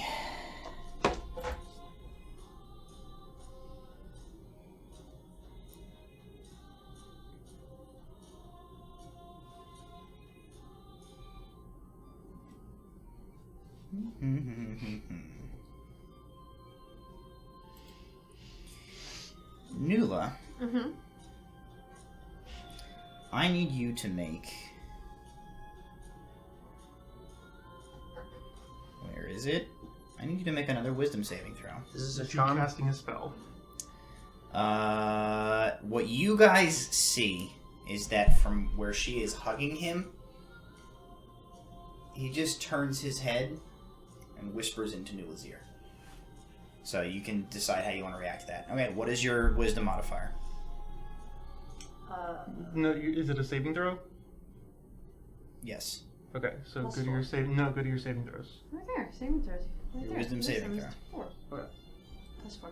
You have a +4 wisdom saving throw? He's Jesus. a paladin. of course Yeah, he does. paladins have strong.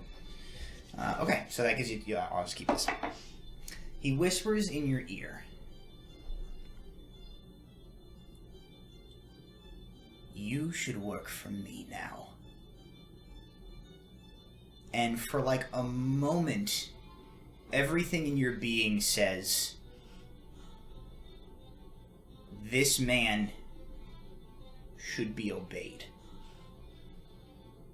And you steel your resolve against it, and you say, I am Nula goddamn Sureheart. Probably doesn't say goddamn. She says GD. I am Nula Sugar Loving Sureheart, and I do what I want. And he is ineffective as you kind of like turn to look at him, and he just in his head. You just kind of like from what you can see, you feel his You body. watch just, him like, die inside. He just like slumps in your grip, and he sort of turns his head away, and he just goes, shit. And that is his turn. Truthy time! Well, it is Walter's turn. Not much has happened from your perspective. Yeah, in the I'm last just few like seconds. I'm just like watching this guy get jacked up.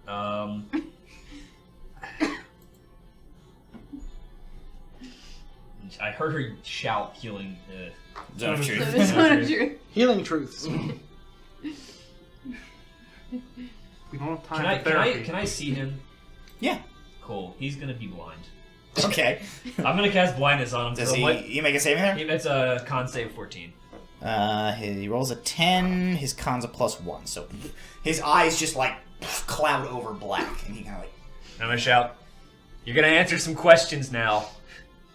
I very much doubt it. You're in the zone of truth, bitch. Um, Unless you make the save. Which we don't know. I have Oh. plans. I also have. No, he's blind. So at the end of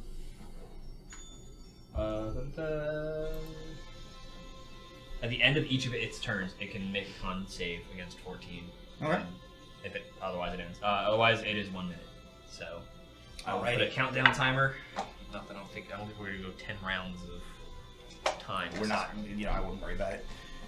Okay, Nula, you're still on top of him.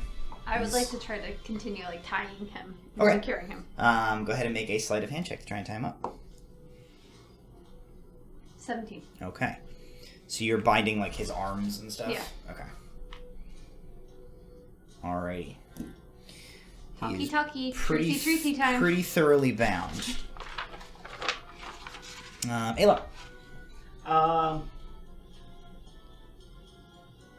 He's blind, restrained, and grappled. Yeah. So you can ask him questions now if you want. Miss Delker, is she still tied? No. No, I Rowan- am. Or a new line. Okay, I'm gonna hand her my rapier. I'm gonna take a wild guess, and she might have at least a little bit of instruction with that. She kind of takes it and kind of like circles it. She absolutely knows how to use a sword. Draw a dagger, so I at least have a weapon in my hand.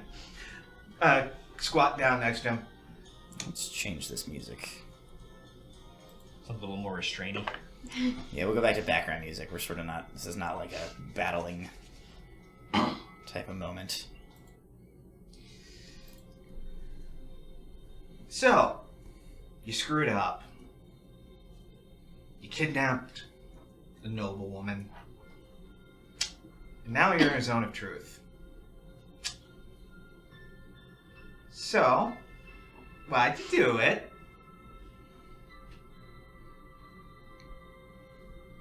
Alright. It's Aylar's turn. Braun. Still on initiative. I'm gonna walk up and he's laying on the floor, right? Or is Nula still? He's sort of like, I assume he's kind of in like a sort of a seated position, but he's pretty tied up at this point. I would just grab him. Okay. Just to let him know what to do. Alright. Big orc hand on him. Sure. And Fidget, anything you're gonna do? Fidget is going to cast Detect Thoughts, which allows him a Wisdom save. But I'm going to give him this nice 2 that I rolled. Oh, you actually improved his roll. Damn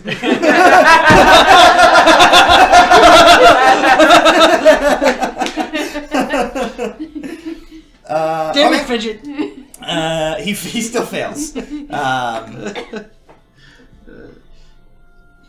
So you step forward and you kind of cast this, and you sort of take hold of these surface level thoughts, and you find a surprisingly well organized mind underneath the exterior of this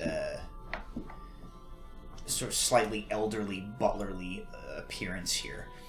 You're not really catching any stray thoughts or like wild emotions at the moment. What you're getting from your surface level thought is like an iron concentration on the conversation or interrogation happening, and what you interpret as like furiously turning gears, figuring out how to escape still, as you put this onto him. So for the duration, I'm just looking for, is he going to try to make a move? Yep. Or are there fleeting thoughts that I catch as people are asking him questions? Yeah, if anything comes up, I'll give it to you. All right. It is his turn, and he seems to be considering. So you're getting that sort of like rapidly considering options of like, what can I do to get out of here? But you feel it like a moment before his sort of expression changes. Like you feel it when he decides like, my best option for the moment is to buy time. And just talk. And like a split second later, he goes like, well, this is problematic. I'll say you didn't answer my question. He says, I did not. Be forewarned, friends. He is buying time. Great. Are we still in initiative at this point? No, at this point we're drop out of initiative and just talk freely. On that point, I'm going to open the door and stand outside. Okay. I'll keep an eye out here in case backup's coming. Alright. So,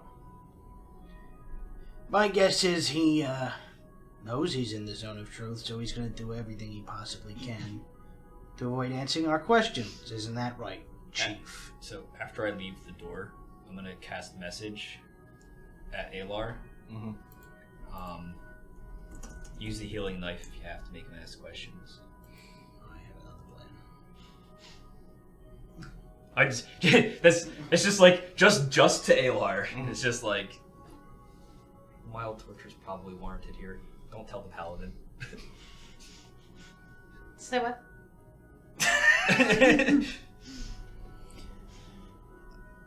I had to check up on the workings of Zone of Truth. You said, isn't that right, Chief? Right? That was your last question? Okay. Your spell save is a 13, right? Yeah. Okay.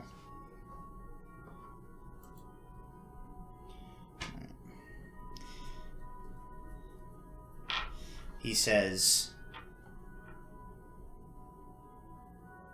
you're a genius. Well, You heard it. He said it in the zone of truth. It must be true. He says, "Oh, it must be." Yeah. All right. So let's see. Let's see what we can get you to talk. What's your name and who do you work for?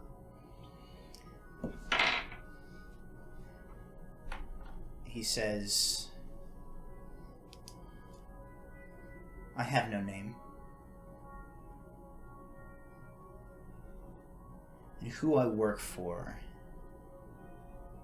he smiles a little bit. He says, "is going to become a problem for you."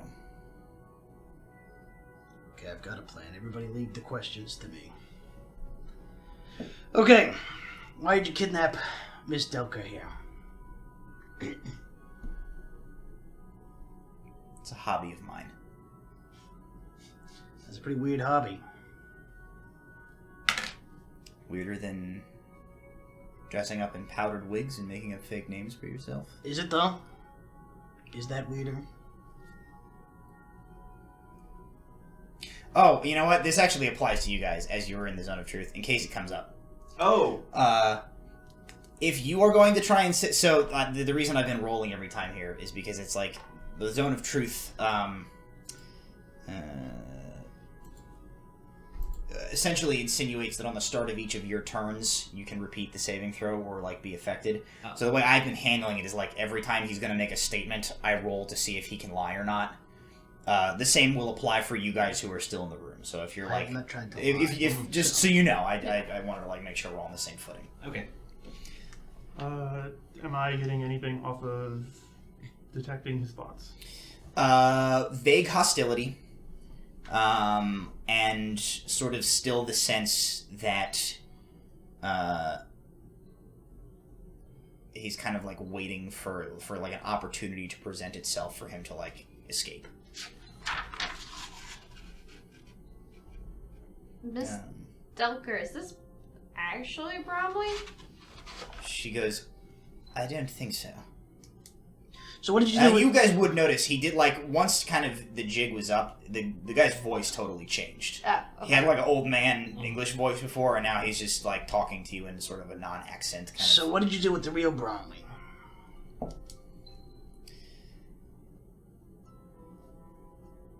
Oh, he's around. Yeah, around where? Specifically?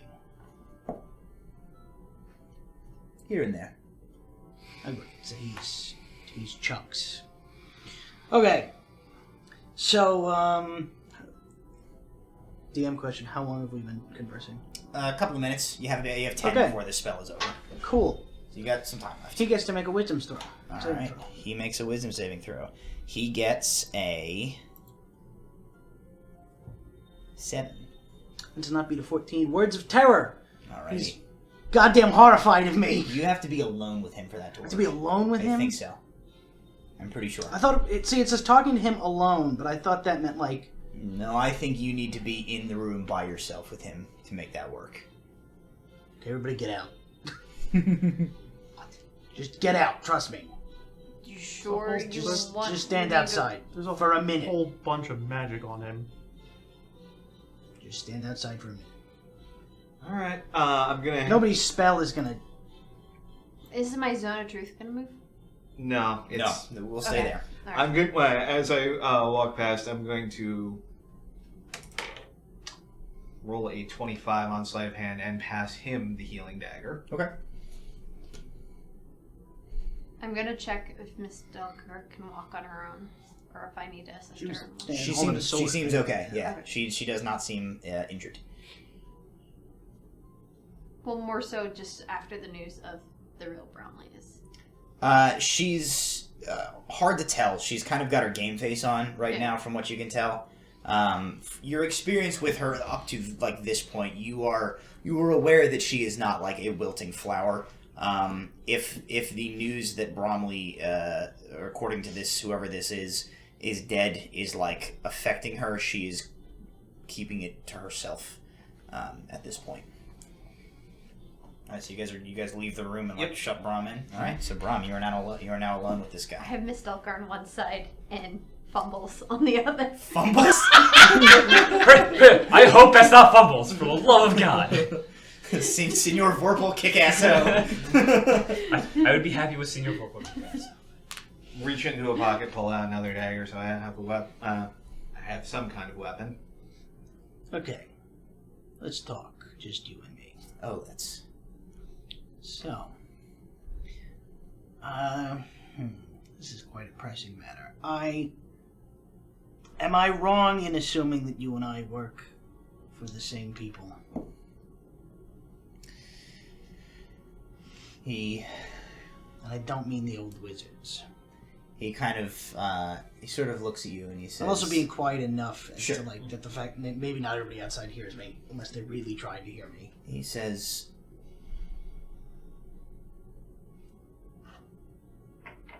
What is likely going to happen to Miss Delker? And shortly after to you, and maybe your friends, is for sure your fault.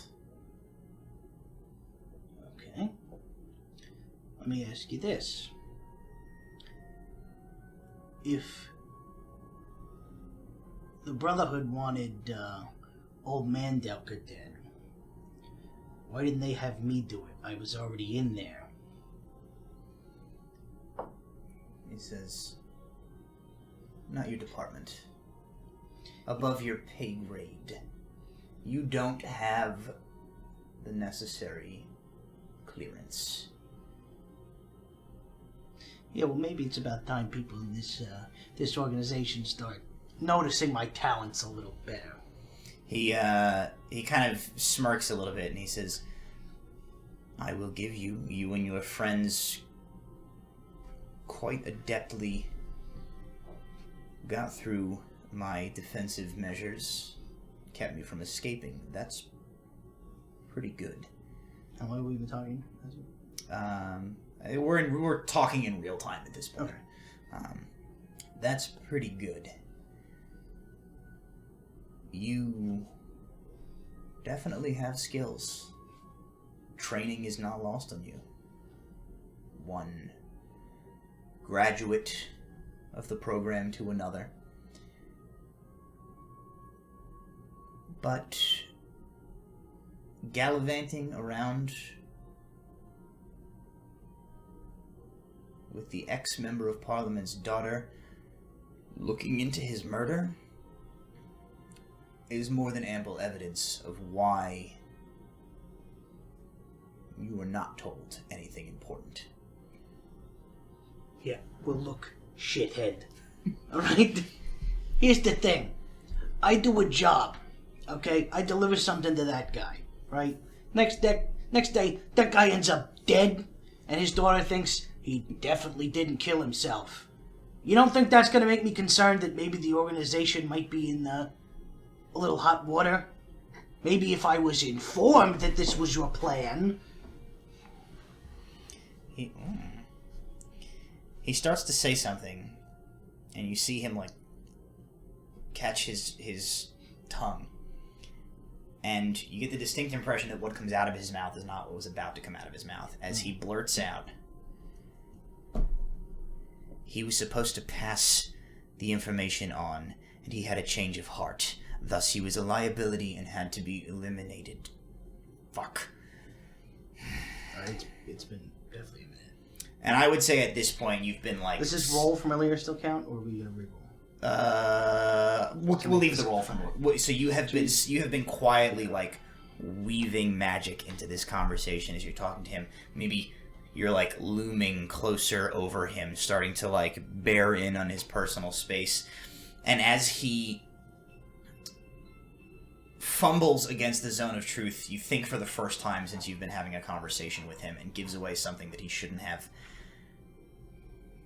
He goes very still.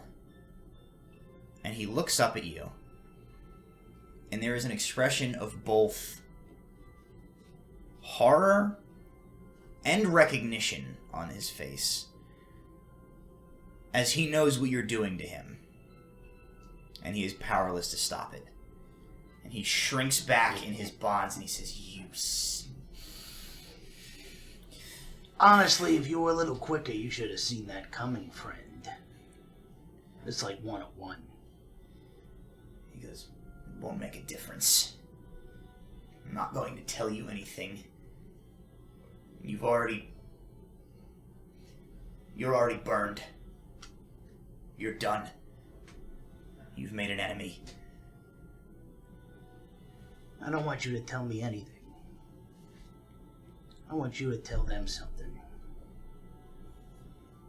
I assume you have means of getting out of here without having to go past my friends outside. He looks at you for a long time. You get the sense. Do you need line of sight, Fidget, to maintain your spell that you were doing on him? I think I just need to be able to see them when I cast it. Okay. So from outside in the hallway here, all of a sudden, after like a minute or two alone, the thoughts that you're picking up off of this individual takes a sharp shift from sort of the like iron resolve, like calculating, weighing the options, trying to manipulate the situation, to just like animal panic rises up from him. It's like you just feel it like waves coming off of him out of this room. Inside the room, he says, let me check how many spell slots I have left. Or did you blow your last chance? Either way, I got a plan. He says, no. He says, if not for the fact that the goblin can apparently counterspell, and your friends restrained my hands, and a few more tricks up my sleeve.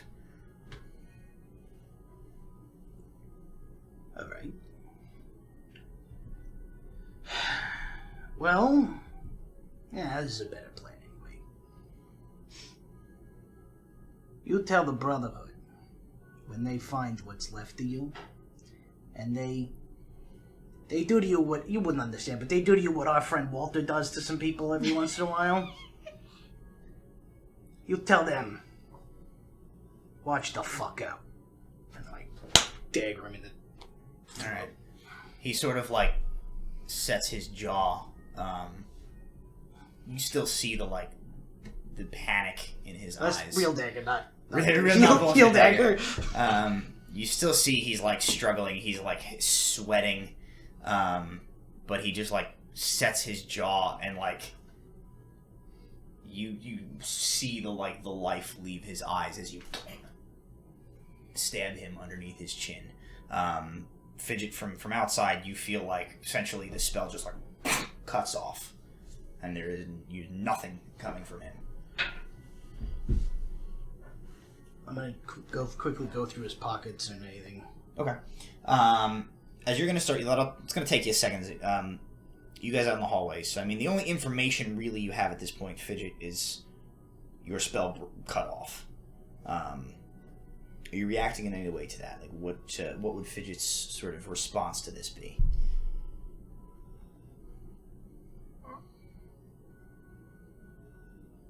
How long are we supposed to wait out here?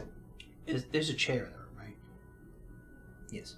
I'm gonna take the chair and jam it up against the Okay, wall. you guys hear... How long are we supposed to wait again? Longer, I guess. It's being handled. What's being Go handled? ahead and make an investigation check as you are starting to try and like rifle the room. Wisdom saving throw. I'm on since I've seen this guy cast a spell. Do I think that's actually Brom's voice? Oh, sure. Yeah, you have no reason to believe it's not. 19 for investigation. Okay. So what are you guys doing? Brom, are you hurting him in there? No. My Wait, spell. so you're in the zone of truth. I gotta roll for zone of truth. What was it? Yes, you do. What do I have to do? It is a charisma saving throw of a DC 13. Well, it's a natural 20. Okay. Technically, I wouldn't be lying because I'm not hurting him anymore. I would have said you would have had him in like not currently. When she asks that, I am going to say, he's not thinking anymore. I don't know what that means. Well, I would be lying. You not presently. Brom, did you hurt him? No, let's just You're rifling. let's just assume yes. And there's a whole other door over here. I'm gonna go see what's in that room. Maybe it'll make you feel better. No, another natural 20. Nope. I trust Brom. Brom's my friend. He wouldn't lie to me. He would lie to me in a zone of truth. I'm just picturing at this point he's flop sweating like Morpheus at the end of the Matrix film. Okay, I'm gonna look and check the other doorway. All right. Do we not have any questions about this? Or is this just how you guys do things? If he is accidentally or intentionally dead and we need to ask him very specific questions, it's possible. Oh, I don't care about the dead thing. I care about one of your friends having things to hide from the rest of you. Is he hiding things? I will try to open the door. It has been jammed by a chair. And I will just give him Kel's back. Hold this. Don't let anything happen to it. I am opening my bindle and just shoving it back. All right. I see her do that. I shove Miss Delker out of the way. A few things happen in very quick succession. It's complicated.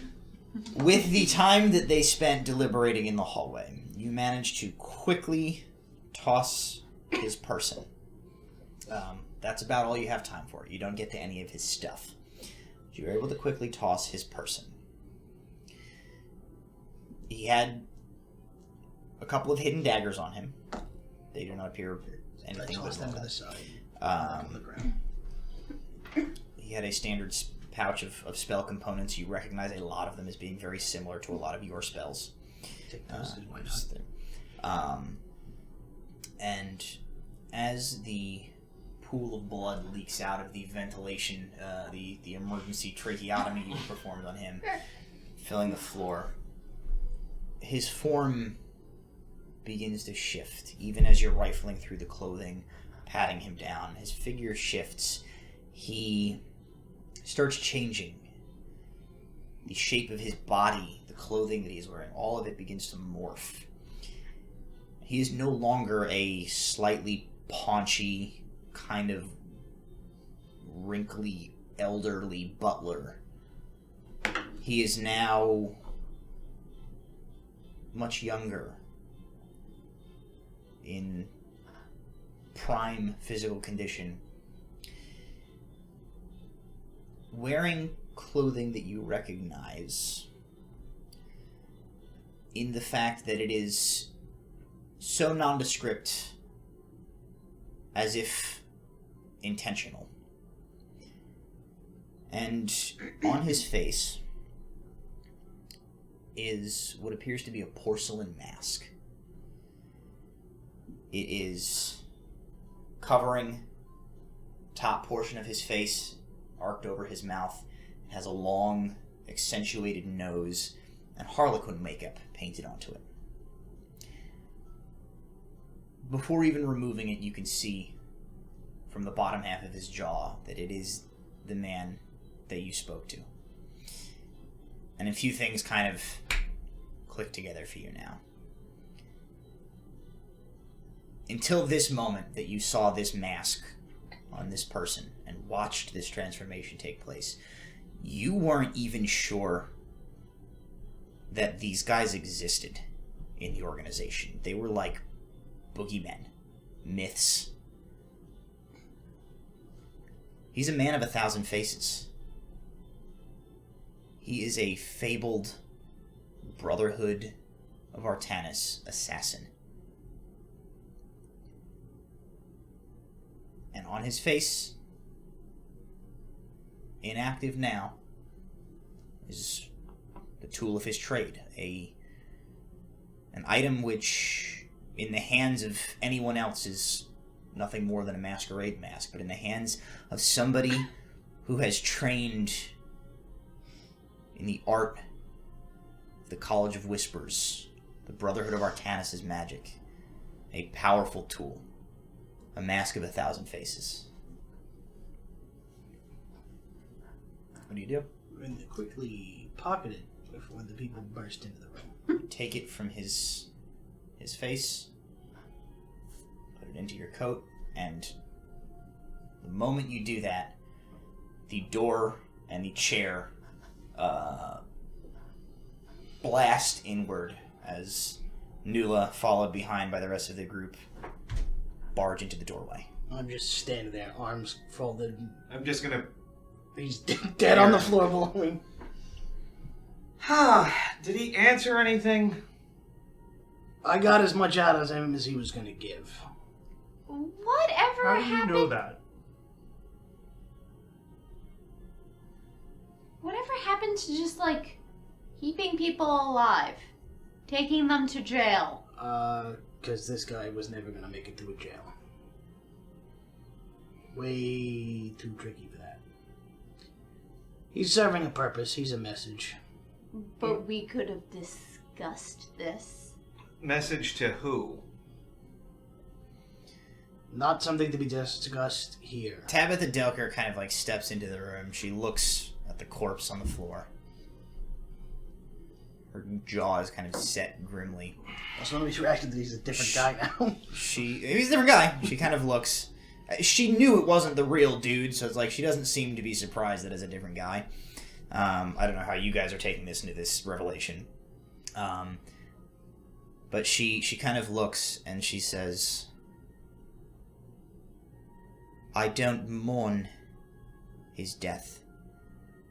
He was clearly going to kill me. He tried to poison me. I might be dead now if it wasn't for you, Nula. However, Mr. Repluck, I think your friends have a point. I know a little of this, as it has involved me directly, but she looks, maybe not here. Alright. Perhaps it is time for a more complete conversation. Things seem to have gotten out of control. Okay. I'm gonna enter the room and make a thorough investigation of him and his stuff. That is 20, not natural. So you toss the rest of the room. The only other thing to really search in this room is the pack that was there. Mm-hmm. You find a couple of different sets of clothing. They are all very neutral. There are some thieves' tools in there. There is a pouch containing 25 gold. There is a little satchel thing containing some loops that have another 2 vials similar to the one that you found on Tabitha, or had been dosed. Tabitha had been dosed with 1 loop missing where a third one was. There is a longsword attached to the pack. It just appears to be a standard weapon. And that's all you find in here. As grateful as I am that he told us that he had poisoned you, I still don't get why he told us. I think he was planning on surprising us. Or... He had to imagine Tabitha would have recognized that it wasn't him. I don't think he thought that she was gonna wake up. She nods. He says, "It seems that you surprised him. I doubt he was counting on you being able to come in and counteract that poison. Perhaps he was intending it to be a ploy to encourage all of you to rush out of here with me and give him an opportunity to escape." Maybe. Can I have my pack back? What pack? Fidget? Huh? Is this the kind of party we have that we hide things from each other? I don't know what pack you're talking about. Gnome stuff? Yes. I have it. Give it back to her. Fidget. Back. Fidget. Look at me. Look at her. Look at me Dragon again. friend. Now look at your man. I'm on a horse. With the same thought. Look at your man. You see what you did to the door? Yes. I'm sorry, I can't She disguise myself. really wants that pack back. She will do to the door, to you, if you don't give that pack back. I will promise you lots of snacks if you give me back the pack. I'm gonna like cast a message at Lila, just like you didn't say please. Please. I think that he had to cast message. Like I don't want to out the paladin as being rude and demanding. They're just like you didn't say please. I She's will in the period rummage morning. through my pack and like present cookies. The snack crate. Cookies have been presented. I told you I'd give you snacks. If you give me the pack back. I don't need snacks. Well, now you have snacks. Right. Let's get out of here. Snacks being offered? There were no, Is that guy's body gonna be a What's problem? that? That guy's body is not going to be a problem. That guy's nothing body so. should be left exactly where it is. Okay. Are you leaving it? Exactly where it is? I mean, if you want to roll around a bit, sure. But we'll leave Is it. he wearing It's nice left butler here. clothes? No, the clothes They're very changed. generic. The clothes Clothes the changed? butler clothes were a part of whatever this illusion that was disguising him was. I think He's I'm wearing- gonna take his Ayla- other clothes. You can take the other. Yeah, you can definitely take. You can take several sets of like commoners' clothing are in his pack. AKA scrap fabric. Yup. I will snag one set from him before he does so. Never know when I might need a nondescript I set. am in the middle of starting to tear them apart. I Hey, Lord, did you unlock that other No, door? you absolutely get to them. I'm just like starting on one set. You end up with a really cool tunic that has had the sleeves ripped off to show off your guns Larry the Kid. for the coming summer. This whole side is Dumpstead's strength. I'm pretty sure. We all have 8 in strength. yeah, okay. No, I didn't check the other room. So good. So what I'm going to do here? I'm gonna interject here because I want to take our break at this point, and I will sort of narrate the duration of this little event. There's nothing in that other room. And On the 4th floor, in the attic, you find the corpse of Bromley, the steward. From what you can tell from him, he was garroted. Cool. We will take him to be buried with the family's plot. yeah, So essentially, we kind of we montage here. You guys retrieve Bromley. Tabitha takes it. How does Tabitha take it? She's clearly upset, but she's strong-willed, and it's not as if she's like she knew he was dead. It wasn't. Yeah, okay. She's very upset, by this, but Who has those paints? I do still currently. we do. Can I see those paints real quick before we leave? I'm not going to use the magic one. On the door to the room where his body is in, Yeah. I'm going to quickly, draw the Brotherhood symbol. Okay. And put a big X through it. Okay. All right, you do that. There you go. Do we recognize the symbol at all, or Probably not. I recognize the ideal of symbolism. It's just like, It's not a huge leap of intellect to assume that that is some sort of a secret emblem that means something to his organization. Yeah. And the message here is screw you guys. brilliant nerds. You're able to retrieve the body of Bromley. We see the group of you kind of escorting the body of Bromley back to the house staff at the Delker estate. For the time being, Tabitha comes back with you guys. As it is now clear that the Brotherhood knows that she is on this trail, and they have already sent an assassin after her, and killed someone on her staff to get to her. She essentially dismisses the staff of the estate after getting Bromley's body back there and making the arrangements to like get it to his family, and then comes with you guys at least until she figures out something else, and you are able to return back to 28 Dorset, and that is where we will take our break, and that is also where we will end this intermission episode, sort of, and pick up after our break with the beginning. A little bit of a overarching time thing of the next couple of weeks or whatever, and then begin our next adventure arc. So thank you guys for sticking with us.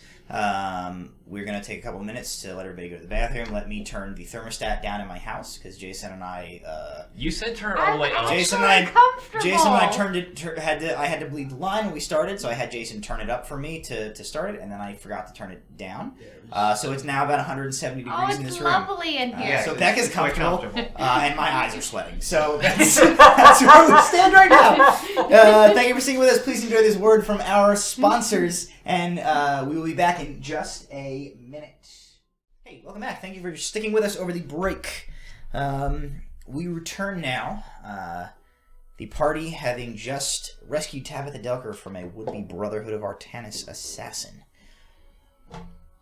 A little bit of time has passed since then, and we are going to rejoin, set the scene in 28 Dorset, where the group, well, I'll leave it to you guys. Would you have requested sort of a private conversation between the 6 of you 5 and Tabitha, privately from the wizards, or are they? Do you want them in on this? Is this something you feel that might affect them and they need to be made aware of now? How's your... Where are you in the house? Who's present for this conversation that's about to take place? I would say the wizards. If they're not present, will need to be informed at some point. Okay. So we'll say for now it's just the 5 members of the Fools Errant and Tabitha Delker. Then presumably we are not hidden up in someone's room or something like that. If No, them we're knowing is not in the important. party. Or I guess I should say officially the 4 members of the Fools Errant and Fidget. Which we will resolve that shortly. Newell's going through the pack, making Paperwork. sure nothing was stolen. Going through what? Oh, the pack. Hell's pack. Okay. I will get out of your way, and the scene is yours. Okay. So, I think everybody's got a lot of questions. So here's the deal. The guy, Tabitha Delker's here, right? She's here. Okay, good. The guy that, tried to murder Miss Delker here. I don't know who exactly he is, but it doesn't really matter who he is. His personality is not important. He is an assassin. Specifically an assassin for the organization that I guess I worked for. So, bottom line, to make this real quick and simple, we did that whole business with delivering stuff to Miss Delker's father. He was apparently supposed to do something else with that information. He, I guess, had a change of heart. That's at least what this guy said. He decided not to go through with it, so the organization decided to have him whacked.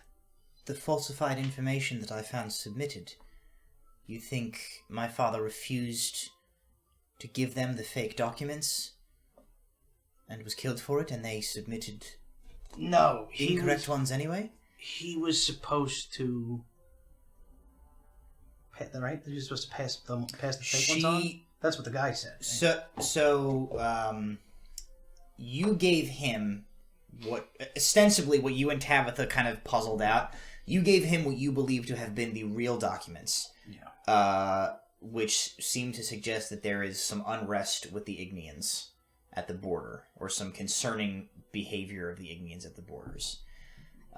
You gave him information that said that. He became very distressed when he saw this. So he was going to go public with that. Then, right. So what you guys assumed, and what she is now kind of like guessing at, is that he was probably supposed to falsify and give the wrong stuff, but was not going to.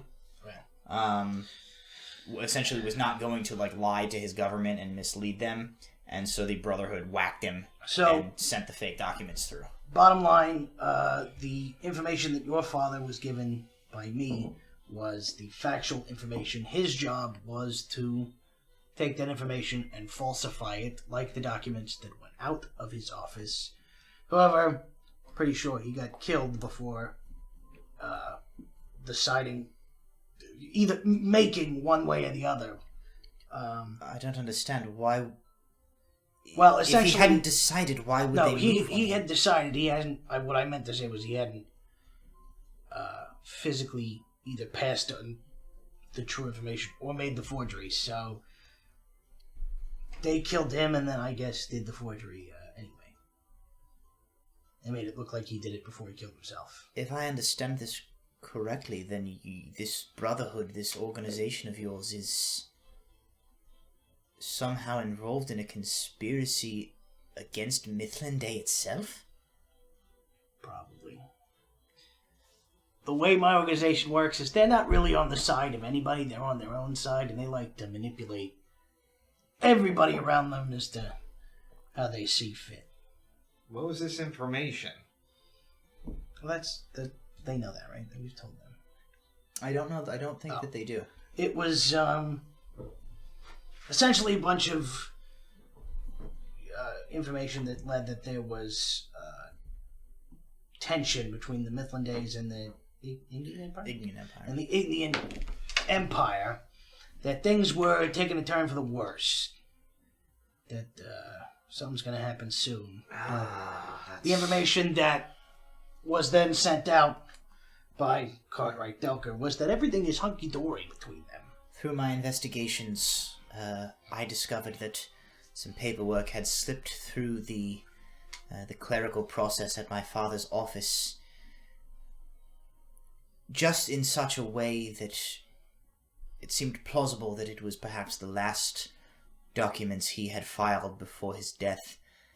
But for one such as myself, who assumed foul play was cause for concern, these documents, contrary to what Mr. Repluck delivered, did not show that Ignians are supplying additional material and personnel towards the borders, or moving levies in a, I suppose, aggressive manner. They showed quite the opposite, as if to mislead the government of Mithranday and the military advisors. Which means the Ignian Empire is building up their forces that could be massing for an attack. And what, more beginnings of the wars? There's been border skirmishes, one patrol runs into another. She kind of shrugs. She says, the Ignians have always been obstinate that theirs is the place to rightfully rule the continent, but I don't know, a full-scale war between the kingdoms seems... I can hardly think of it, but I don't know. This is unfounded, unheard of. Why would the Brotherhood of Artanis want Mithranday to be unprepared for a sneak attack? Probably because they want Mithranday to get hit real hard. If I had to take a guess.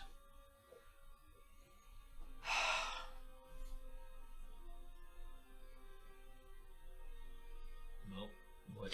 Anyway, there's I guess more pressing matters than the big grand scheme of Mithranday and Ignian Empire. Specifically pressing to ourselves. So,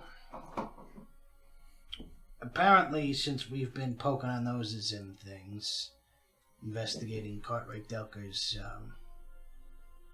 Who's murder. we? Sorry. Yeah, Fidget. The OG. Everybody Fools who's not Errant. Fidget right now. She Although sort of, probably she not sort of says, Fidget. like, more specifically, myself and Mr. Replock. And probably you guys don't. I don't know. I like what she said. Yeah. Maybe not you. Anyway. No, I like what she said. We can just All right, nip it, let you just guys whatever. worry about that. And Okay. Here's the thing. So I guess us checking that out, I overstepped my bounds.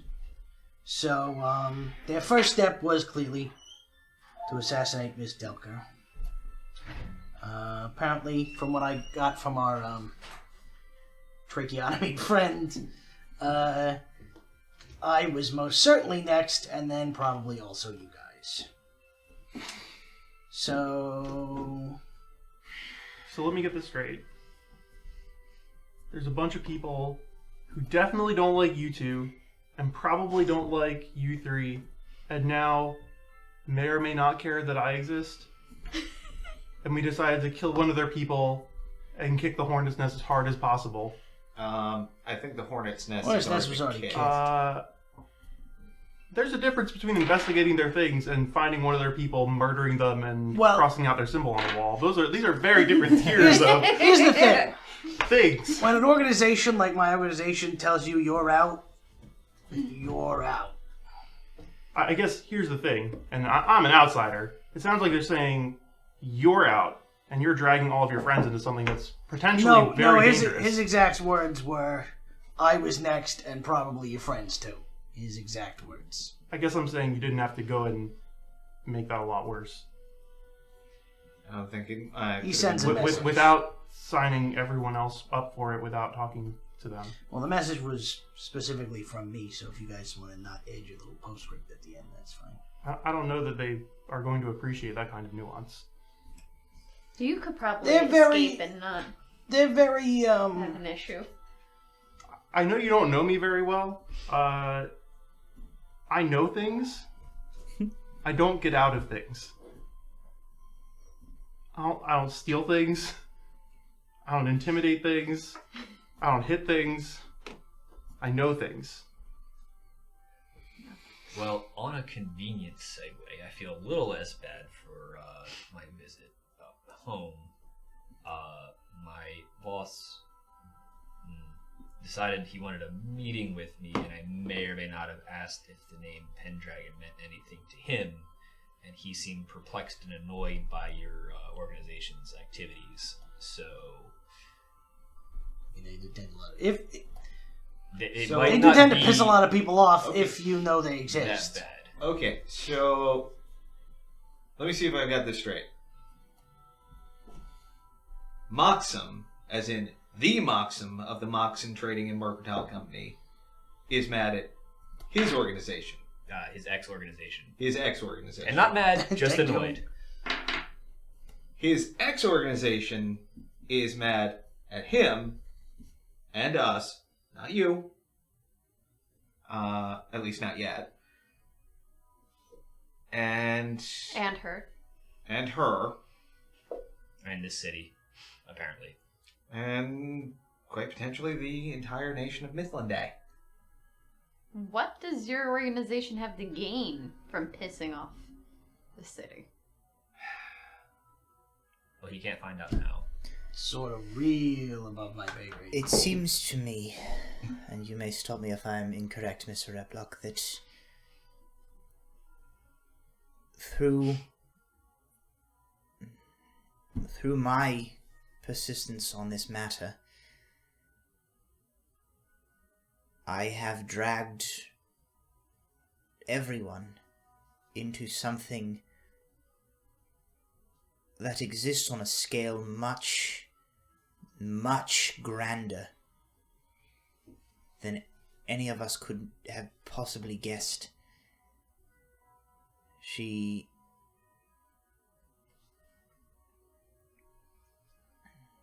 scowls a little, and she says, "That man may have killed my father, but certainly killed a man who was the second closest thing I had to a father, a man who I have known my entire life. The fact that he is dead brings me nothing but grim satisfaction. However,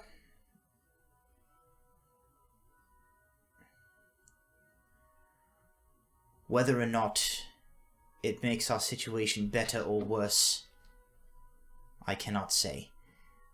My experience with the interrogation I received before your arrival and what Mr. Replock has to say on the matter leads me to believe that regardless of the outcome of your conflict with him, regardless of that, if that man walked away alive or dead, myself, certainly, Mr. Replox, and potentially anyone even remotely tied to him, even you, Mr. Fidget, was it? Having only met him, clearly they have surveillance in ways that I have yet to uncover. I don't know. I am choosing to hope that the actions that Mr. Replock took it upon himself to take in that building have bought us time. If that assassin had walked away, I can see no other outcome other than having to look over my shoulder every second since then. That is, of course, still the case, but perhaps we've bought breathing room. You probably have a couple of days, maybe. She kind of shrugs. Says, clearly I can't go home. No. My staff are not safe. I don't even think the city's safe for you. She says, I have thoughts for my next movements. I cannot presume to speak for any of you anymore. Mr. Replock, I have dragged you into this enough as it is, irreparably so at this point. I don't know how you wish to proceed. I'm going to say two things. First thing,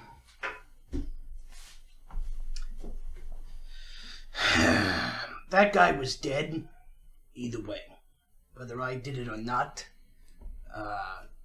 The Brotherhood of Tannis is not big on failure, especially their very hand-picked assassins. So if I didn't kill him, bottom line is he failed his job. He was dead anyway. Second, and this is the big one, I don't want you to think that this was your fault, Miss Delker, because it clearly wasn't. Because the Brotherhood of Artanis, they did a lot for me. But you know what? People do things for you for themselves sometimes. They never once did anything for Brahm, okay? They may have helped me get out of a shitty situation when I was younger, but those sons of bitches never did anything that was good for me. I finally meet a group of fucking people who actually give a shit about me, and these sons of bitches come in here, and they're gonna come between me and my own. I'll kill every last one of those fuckers before they come between me and you people. That's why I killed him, and that's why I'm fucking done with that organization. And I'll burn every last one of them. I'll scorch the earth. Because they messed with the wrong guy. Anybody got any problems with that? No, it looks like the only way we're getting out of this is fighting. Maybe a few less curse words? Note taken.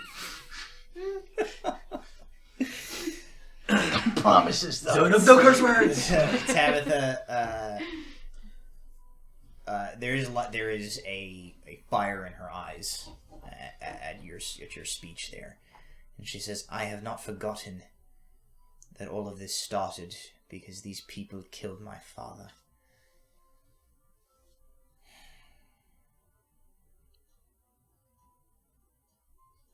And yet, even as I mourn, even as I have lost the man who raised me,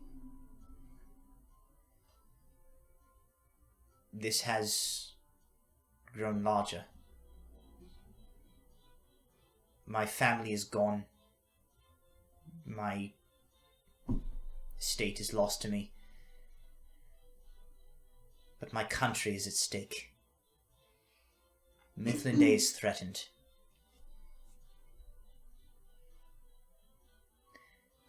He may be dead, but my father raised me to love my kingdom.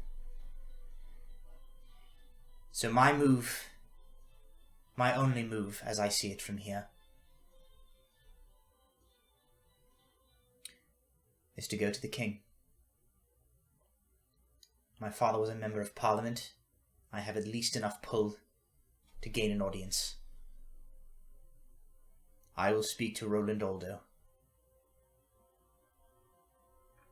I will tell him. I can leave your names out of it, that's fine.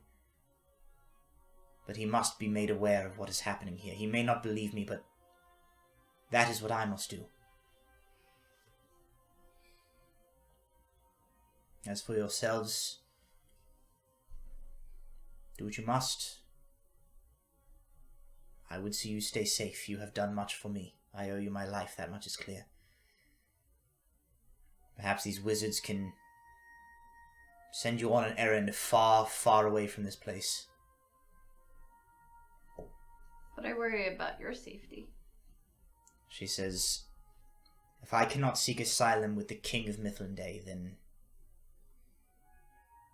I doubt there is any power on this continent that can keep me safe from this Brotherhood of Artanis. I'm gonna scribble a little M with a compass rose and my name, hand it to her. If you can't seek asylum with the king, quickly head to the this ward. Ambassador's Ward. The Ambassador's Ward. Tell them I sent you to seek asylum with Moxham and you have information that could be valuable to him. She nods. They will likely quickly get you out of the city. It's not ideal, and it won't be free. I understand. The only other thing I can think of is we've got the group earned a favor with a man that lives to the north of Mithlinday. Halfling. Bullish trolley weather.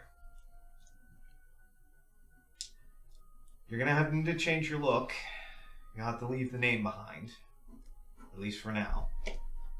But if you can sneak out of the city and make your way to... What was the name of that town? I don't know, but they had a really Laguna. good... Laguna? It's near Lake Turnier. And good cheese. Give them our names. Not mine. I don't know what he's talking about. She says, I shall never speak of you to another soul as long as I live. They wouldn't believe me. And You know what? It's probably better that way. If you go into that pawn shop, don't mention my names. Your ability to make friends wherever you travel is truly astounding. But there's a really good autumn drink. I have my options. Autumn's over. It's spring The now. season is gone. That's right, it's not in season. It won't come back for another 8 months. 6 years. That's right, never. We'll never hear of it again. Turns out it gave everybody horrible diarrhea and it's been banned on all. My profits, no. She kind of nods as if there's nothing else. I have arrangements to make. One more.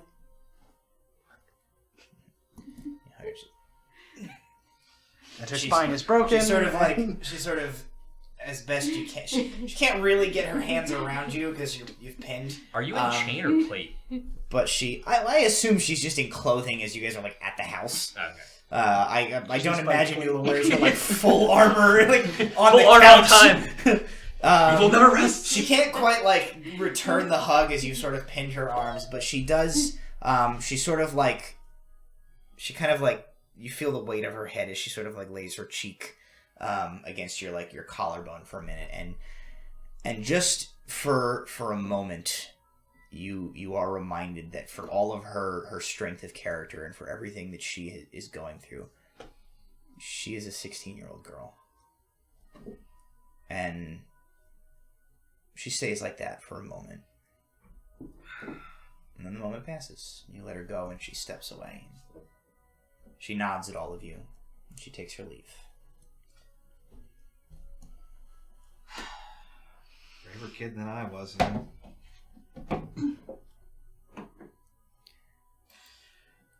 We need to tell our benefactors. I thought they were in the room. It was established that they were not. Okay. And I got a letter to write. Right. And with that, we will do a little bit of another hand wave montage. A couple of weeks pass by. Fidget, you are hanging around, at least I assume at first, exclusively because Kel's stuff is Yes, I'm trying to borrow it all the time. I'm like, no, back. You are around for a while, and eventually you meet all of the wizards. You are assigned a number in Colin's book. 131 or something. Yeah. I have it written down. I'm not sure what it is off the top of my head. You're assigned a number in Colin's book. They meet you at least for now. And after a week or so kind of goes by, you guys know Namara is still trying to find you guys a guide to take you to the village of Malat Ka in Honorand, where this contract of hers is. She does not know where the village is. She's never been there, and she's been having the hardest time for like months finding someone who can guide you there. Eventually, Namara approaches you, Fidget. And essentially what she explains to you is that, number one, they are able to, they recognize that you're for all of your oddities and your strange ways of practicing magic. They recognize your competency as a spellcaster pretty quickly. As wizards themselves, they know that you can be pretty crazy and still be a very powerful wizard. So they props. They give you respect. She comes and she basically explains to you that she thinks she has found someone willing to guide the party from the village of Wolf's Maw in Honorand to the lands of the Malatka. However, she may have insinuated to this person that at least someone in the group that they would be leading is an Honorandian native. So she sort of is now coming to you being like, hey, how do you feel about a job? Because I kind of need you to go with these guys so that the person that I've hired will take them where I want them to go. They offer you essentially the same standard contract that they offered the others of payment per contract. And having been around, they sort of know she, just between you and me, she essentially promises you that that she will, like, intervene on your behalf with the others about the deceased Kel's stuff. She, of everyone, takes your divination the most seriously. For all of your eccentricities, she knows you're a wizard. She knows she knows what divination is. She kind of says privately to you, like, if you have divined things, if you have seen things that indicate that something to do with that man, with that young gnome, and you think with his belongings is important to something that you have to do, I will help to make that happen. In exchange, like, would you consider adding your name to the contract of the Fools Errant Relic Hunters Incorporated under our employ? I don't know what exactly it is about what that gnome was doing or the other people that you've employed. Something important is happening, and I will know what it is.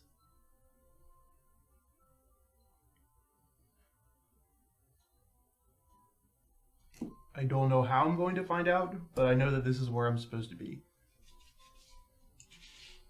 She nods. Basically, her only response is like, that is good enough for me.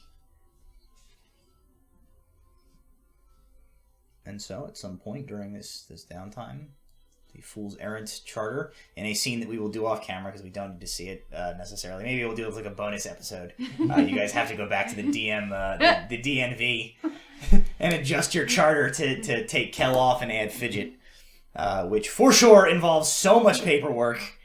And sobbing. And, yeah, maybe you have to leave Neil at home that day. Like murder. And so a little bit more time passes. And finally, Namara comes to you. And she says, I have finally made arrangements to get you where you need to go, to look into the contract that I wish to have fulfilled. She says, tomorrow I shall repeat my briefing from before, and we shall begin to make preparations. Today, I think...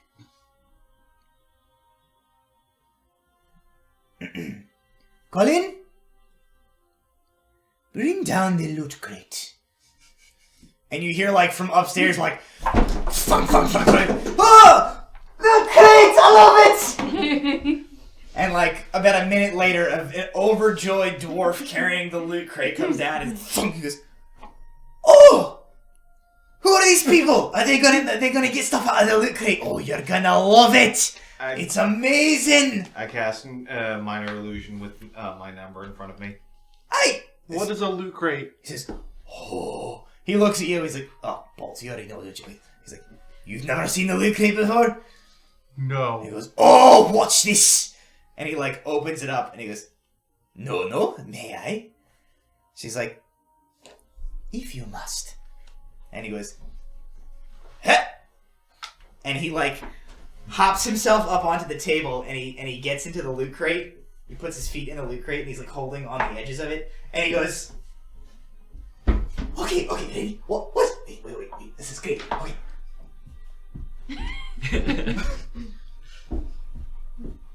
Ha! It's an extra dimensional trunk. It's got a bunch of magic shite in it. You're not nearly as impressed as I was hoping you'd be. And he, like, gets Christ, okay. Nula is absolutely thrilled. Oh yeah, Alar's just got a great big grin. Thank you. Knew what the loot, never mind. He's like, the lady is gonna give you a magic item. Come on. How does she know which one we get? She knows, like you know. I am suddenly much more interested in this. That is the appropriate emotional response to the loot crate. Thank you. No, you may proceed. And he goes and he sits in his chair and he's like... So, Namara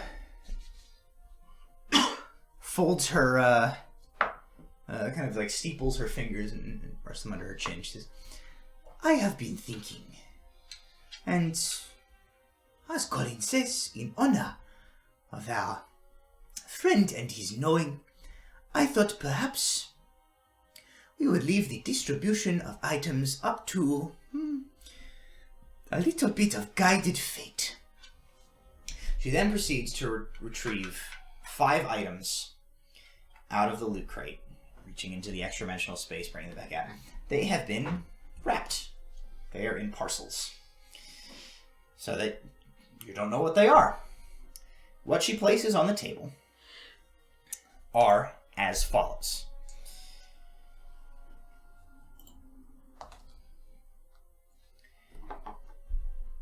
A parcel. You might want to write these down to make what's about to happen easier for you guys. Abracamagic. Or maybe one person write them down, however you guys want to do it. They are a parcel of canvas wrapped in twine. It's about the size of an envelope. Not yay big, but a little bit bulkier. It's not paper that's in there. There's something wrapped in there. A small black ring box. A large, yay big, square wooden box. A bundle about the size of a bolt of cloth wrapped in white linen. And what appears to be almost like a hat box. So it's circular and sort of like cylindrical. It is taller than it is wide. Those are the 5 items that she places on the table. She says, I thought we would do this white elephant style. Everybody go ahead and roll a d6 for me.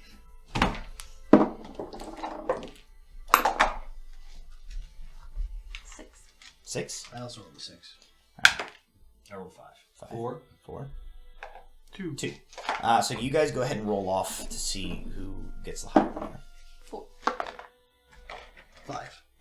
Okay, so I believe Fidget had the lowest, right? Yep. And then Alar, Yep. then Walter, then Nula, then Braum.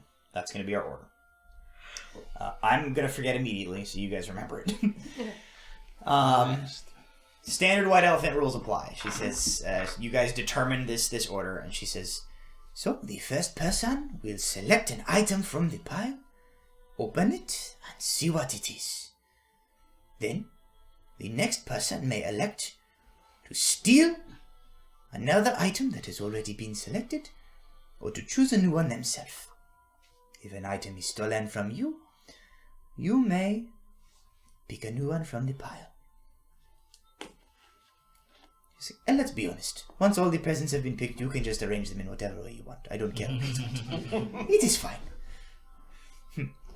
But I spend a lot of time sitting in this house. I want to entertain myself. We will not deny you. She your, says, joy. Fidget, I believe you have the first selection. What would you like?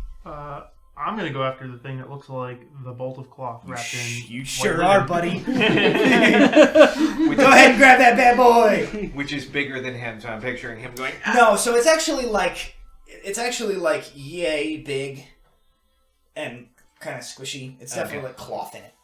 The teddy bear! I mean, I guess he is a goblin, so you're like, yes. You undo that white linen, which for Fidget in and of itself is like bonus gift. You're like, yes. Oh yeah, he put down like a cape. But Fidget's brain doth explode because what he reveals from within is a robe covered in patches of all different colors. She says, how fortuitous. This is a robe of useful items. She says, I believe I have a list somewhere here. I examined it long ago to see what was... yes, and she pulls from her robes a sheet of paper. I'll give this all to you. I actually have all of these on D&D Beyond. I will add them to your character sheets after tonight. She says, the patches, she says, there are, let's see, the patches on that robe There are 2 each of the following. A dagger, a bullseye lantern, a steel mirror, a 10-foot pole, 50 foot of hempen rope, and a sack. Simply remove the patch. The item pops out of an extra-dimensional space stored within the garment. There are 11 additional patches. If I remember correctly, if I'm looking here, there's a patch containing a number of gems worth a significant amount of gold, a 24-foot wooden ladder, a patch containing a multitude of potions of healing, a patch containing a pair of mastiffs. That is a dog, in case you're not familiar. A patch containing a rowboat. A patch containing a portable ram. A patch containing a silver coffer of some sort. Ram? Like a No sheep? battering ram. No, like SWAT team style, break down the door batter. More animals. Truly, the spirit of Kel is with us today. An iron door. A riding horse with saddlebags. A bag that just has a bunch of gold in it. I probably should have ripped those ones off ahead of time. But it's there.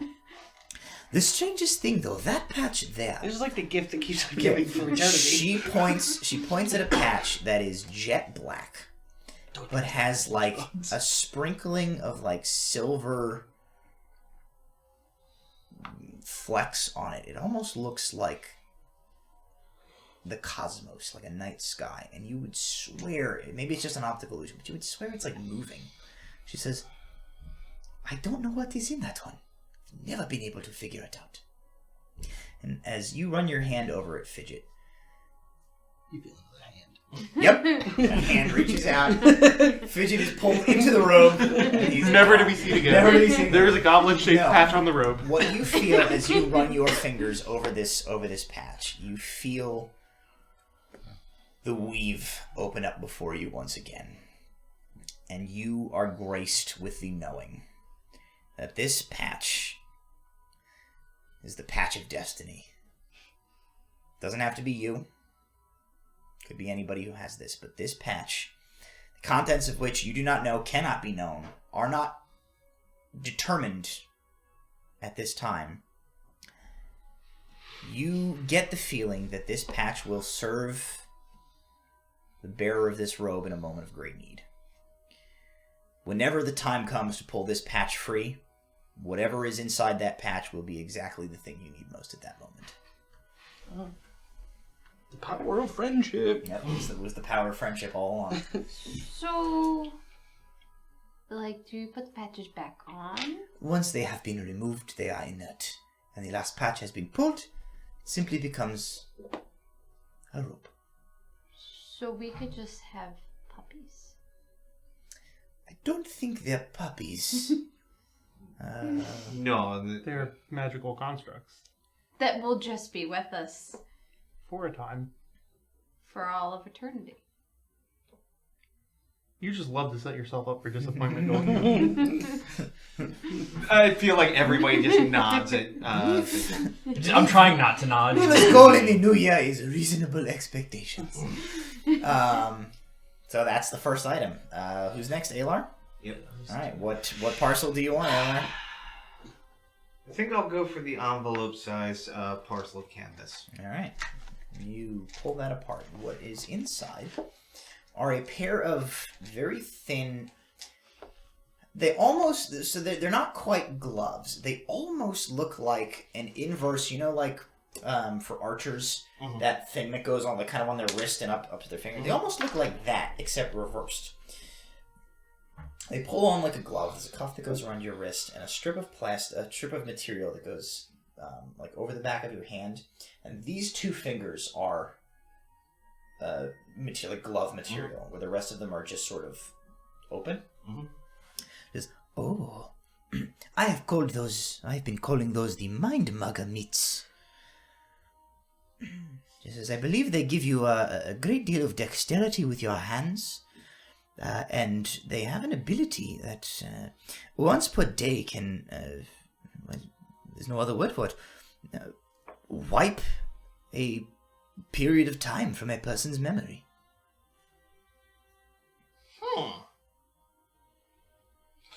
So the exact wording of this is, this is an item that requires attunement. You get advantage on sleight of hand checks while attuned.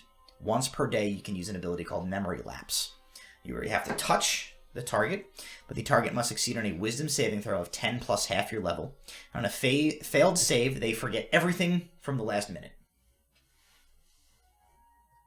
I have the Jedi mind trick. That seems unnecessarily relevant to your purposes. Yeah, it does. He's looking at this. I can't tell you how many times I could have used these. I am very glad to have them now. Thank you. Unless someone steals them. Walter? I'm 3, yeah. Why are you glad to have those? Don't worry about it. The spectral hand shows up. Why can't you ever just use your And goddamn hands, starts Walter? drifting over to where those gloves are. And then I reach for the big box. The big box. The big box. Okay. What was the Nula kind of like, Is that the square wood box? It's the square wood box. You open it up, and what is inside, wouldn't you know it, is a shield. Mm-hmm. Really It useful. is a sort of like a kite shield shape, except on the bottom it has this protrusion that, fitting that Walter picked it up, kind of looks like the end of a spade. Mm-hmm. And she says, that is an item called a bulwark shield. They were very popular several years ago. There was a slew of them that were uncovered in a crypt a ruin that was unearthed, some sort of a metal worker's workshop. This is that. Don't do it in here. You can plant the shield. He's like getting ready to trigger whatever mechanism. The shield can be planted in the ground, and a barrier of radiant energy stored within inside the shield is emitted from it, creating something of a bulwark, a wall, which cover can be taken behind. Quite large, in fact. It'd be real useful if you were, say, I don't know, a paladin. It certainly would, especially if it was an item that required attunement by a paladin or a cleric. He's gonna keep it on his plate. See what you're going to trade for. I think Nula's next. before I pick, can you pick up the shield? Can he lift it? Physically Can lift it? you lift it? He can lift it. It's a shield. It doesn't weigh. It's not like Mjolnir. It's not like he's. I just like wiggle my arms into like the arm sleeves and I'm like it's plate mail. Would you like the giant shield, Nula? Would it make you happy? Nula just walks over. You're not stealing; it's being given. All right. So Walter, you can pick another gift. Get the small black ring box and a hat box left. A small black ring box and a hat box. I will reach for the ring box this time. All right. You pop that open, and there are 2 rings inside of it. They are silver. One of them is inset with a ruby. The other is inset with a sapphire. Red, blue. It says, a very interesting item to be used with friends. The 2 wearers of these items at all times know the exact status of one another in terms of their physical condition, their health, injuries, and any abilities that are being, say, inflicted upon them. Cool. It's a ring of shared fate. They are status signets. Status signets. These silver rings often come in pairs. They indicate the well-being of its wearer. If you and another friendly creature you can see are wearing these rings within 100 feet of each other, you are aware of the other creature's exact number of hit points and their condition. I think this can come in handy. I will keep these to distribute before major incidents. Use them as tactically as possible. Do they have to be attuned? These do not require attunement. The shield does, the Mind Mugger mitts do. Okay, so we And the can't robe just does distribute not. them before things go down. No, these don't. Right. So we Yeah. can. Oh, you can. So I was pretty sure I You was can. using the way I'm They thinking. can just be swapped around between Yep. I just wanted to make sure that so that we don't get to a point where all right, we want to know 8 hours. No. Whoever's wearing them, that's how they work. All right. Brom, you are last. I figured you'd want the hat. I was gonna pick the hat box anyway. I'm gonna go for It's the a hat good box. You pick up the hat box. It's definitely not a hat. It's pretty heavy. Oh. So You, in fact, would say that it weighs about 12 pounds. You open it up. 12 pounds of ball bearings. 12 pounds of ball what's the bearings. weight of an average crowbar? It's a crowbar. It's No, a human head. you open what kind of looks like an urn for a moment. Cool. That is my grandmother. That was my box. I'm sorry. Bro. I'm just picturing Alar going diving for that. He's going, that's my grandmother. No! She says, that is an interesting item. It's called an alchemy jug. You shake it a little bit, and you hear liquid sloshing within it. She says, that is able to create a multitude of liquids on demand. She pulls out another slip of paper. She says, based on my experiments, here is what you can create at will with this item. Acid, a basic poison, beer, honey, oil, vinegar, water, both fresh and salt, wine, and mayonnaise. I was really hoping urine would be on that list. All of that can be converted to urine after about 6 to 8 hours. Yeah. Or 1 Maybe to 2. less, depending. Or 1 to 2. The amount of these liquids that you can create varies depending on which one they are. Some are more, some are less. For instance, I have only found that about a half ounce of poison can be created. But you can create 2 gallons of mayonnaise if you want to. I'm gonna look over at Stanfield. Should have stolen the gloves. She says, well, this has been fantastic fun. I will see you tomorrow and we will talk about our upcoming mission.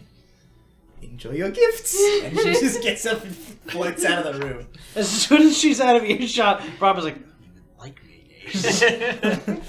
But it also makes wine. Alright, you want to trade? I don't know. This could be very useful if I'm sneaking on ahead and I get caught. I go, you didn't see me. But mayonnaise.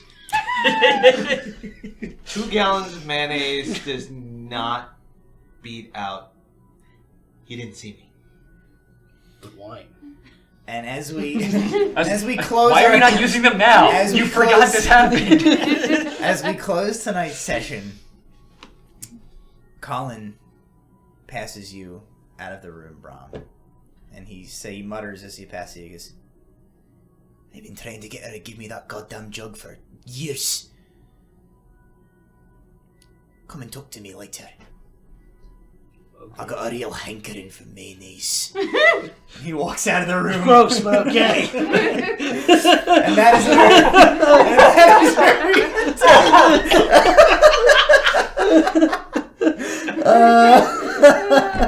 Oh no, he's lost eyesight of you. Don't. Jesus. he's gonna maybe forget- the DM shouldn't ad lib the last. Now you gotta figure out what magical item you're gonna offer me. Oh no! That part was planned. Oh. The mayonnaise line was ad libbed. Oh, okay. Alright. We all learned something more about Colin. Real into mayonnaise. Hey, Gross. he likes his sandwiches with mayonnaise. Gross. Oh goodness! All right. Well, thank you for joining us for tonight's episode. Can somebody animate Brom standing with this alchemy jug like in front of a door that's closed with like Smear a you thing, with a thing's mayonnaise? like Colin, I'm here with your mayonnaise.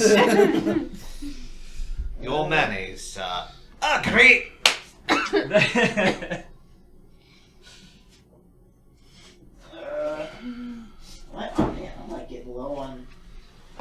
Sticky notes. That's it, you're fired. Fired. Alright, join us next week as somebody else is the DM. Just sock puppet. It's a sock puppet with like your beard and hair crappily drawn on it. Or a pencil. Oh, yeah. I'm also going to get a pencil. I You just put give it a whole box of golf pencils. You just put them on the table where we don't have to beg for them like peasants. Please, sir, I'd like a red ticket, please. He's the DM. He likes to see us beg. So if anybody is in chat tonight and wants to toss a vote in there for the Golden D20, anybody who did something that they particularly enjoyed in tonight's session, had a cool roleplay moment, said something funny, something inspired, do so now, and the winner of the Golden D20 gets a free natural 20 they can use on any roll they want in next week's session of Tabletop Legends. What? Next week's French version? session of Tabletop Legends. Yeah, we'll be coming to you from French Canada. I heard Tableau Top Legends, and I'm like, Yep. we're in Next the crypts week, again. Get ready for the Easter episode where we just perform the Stations of the Cross.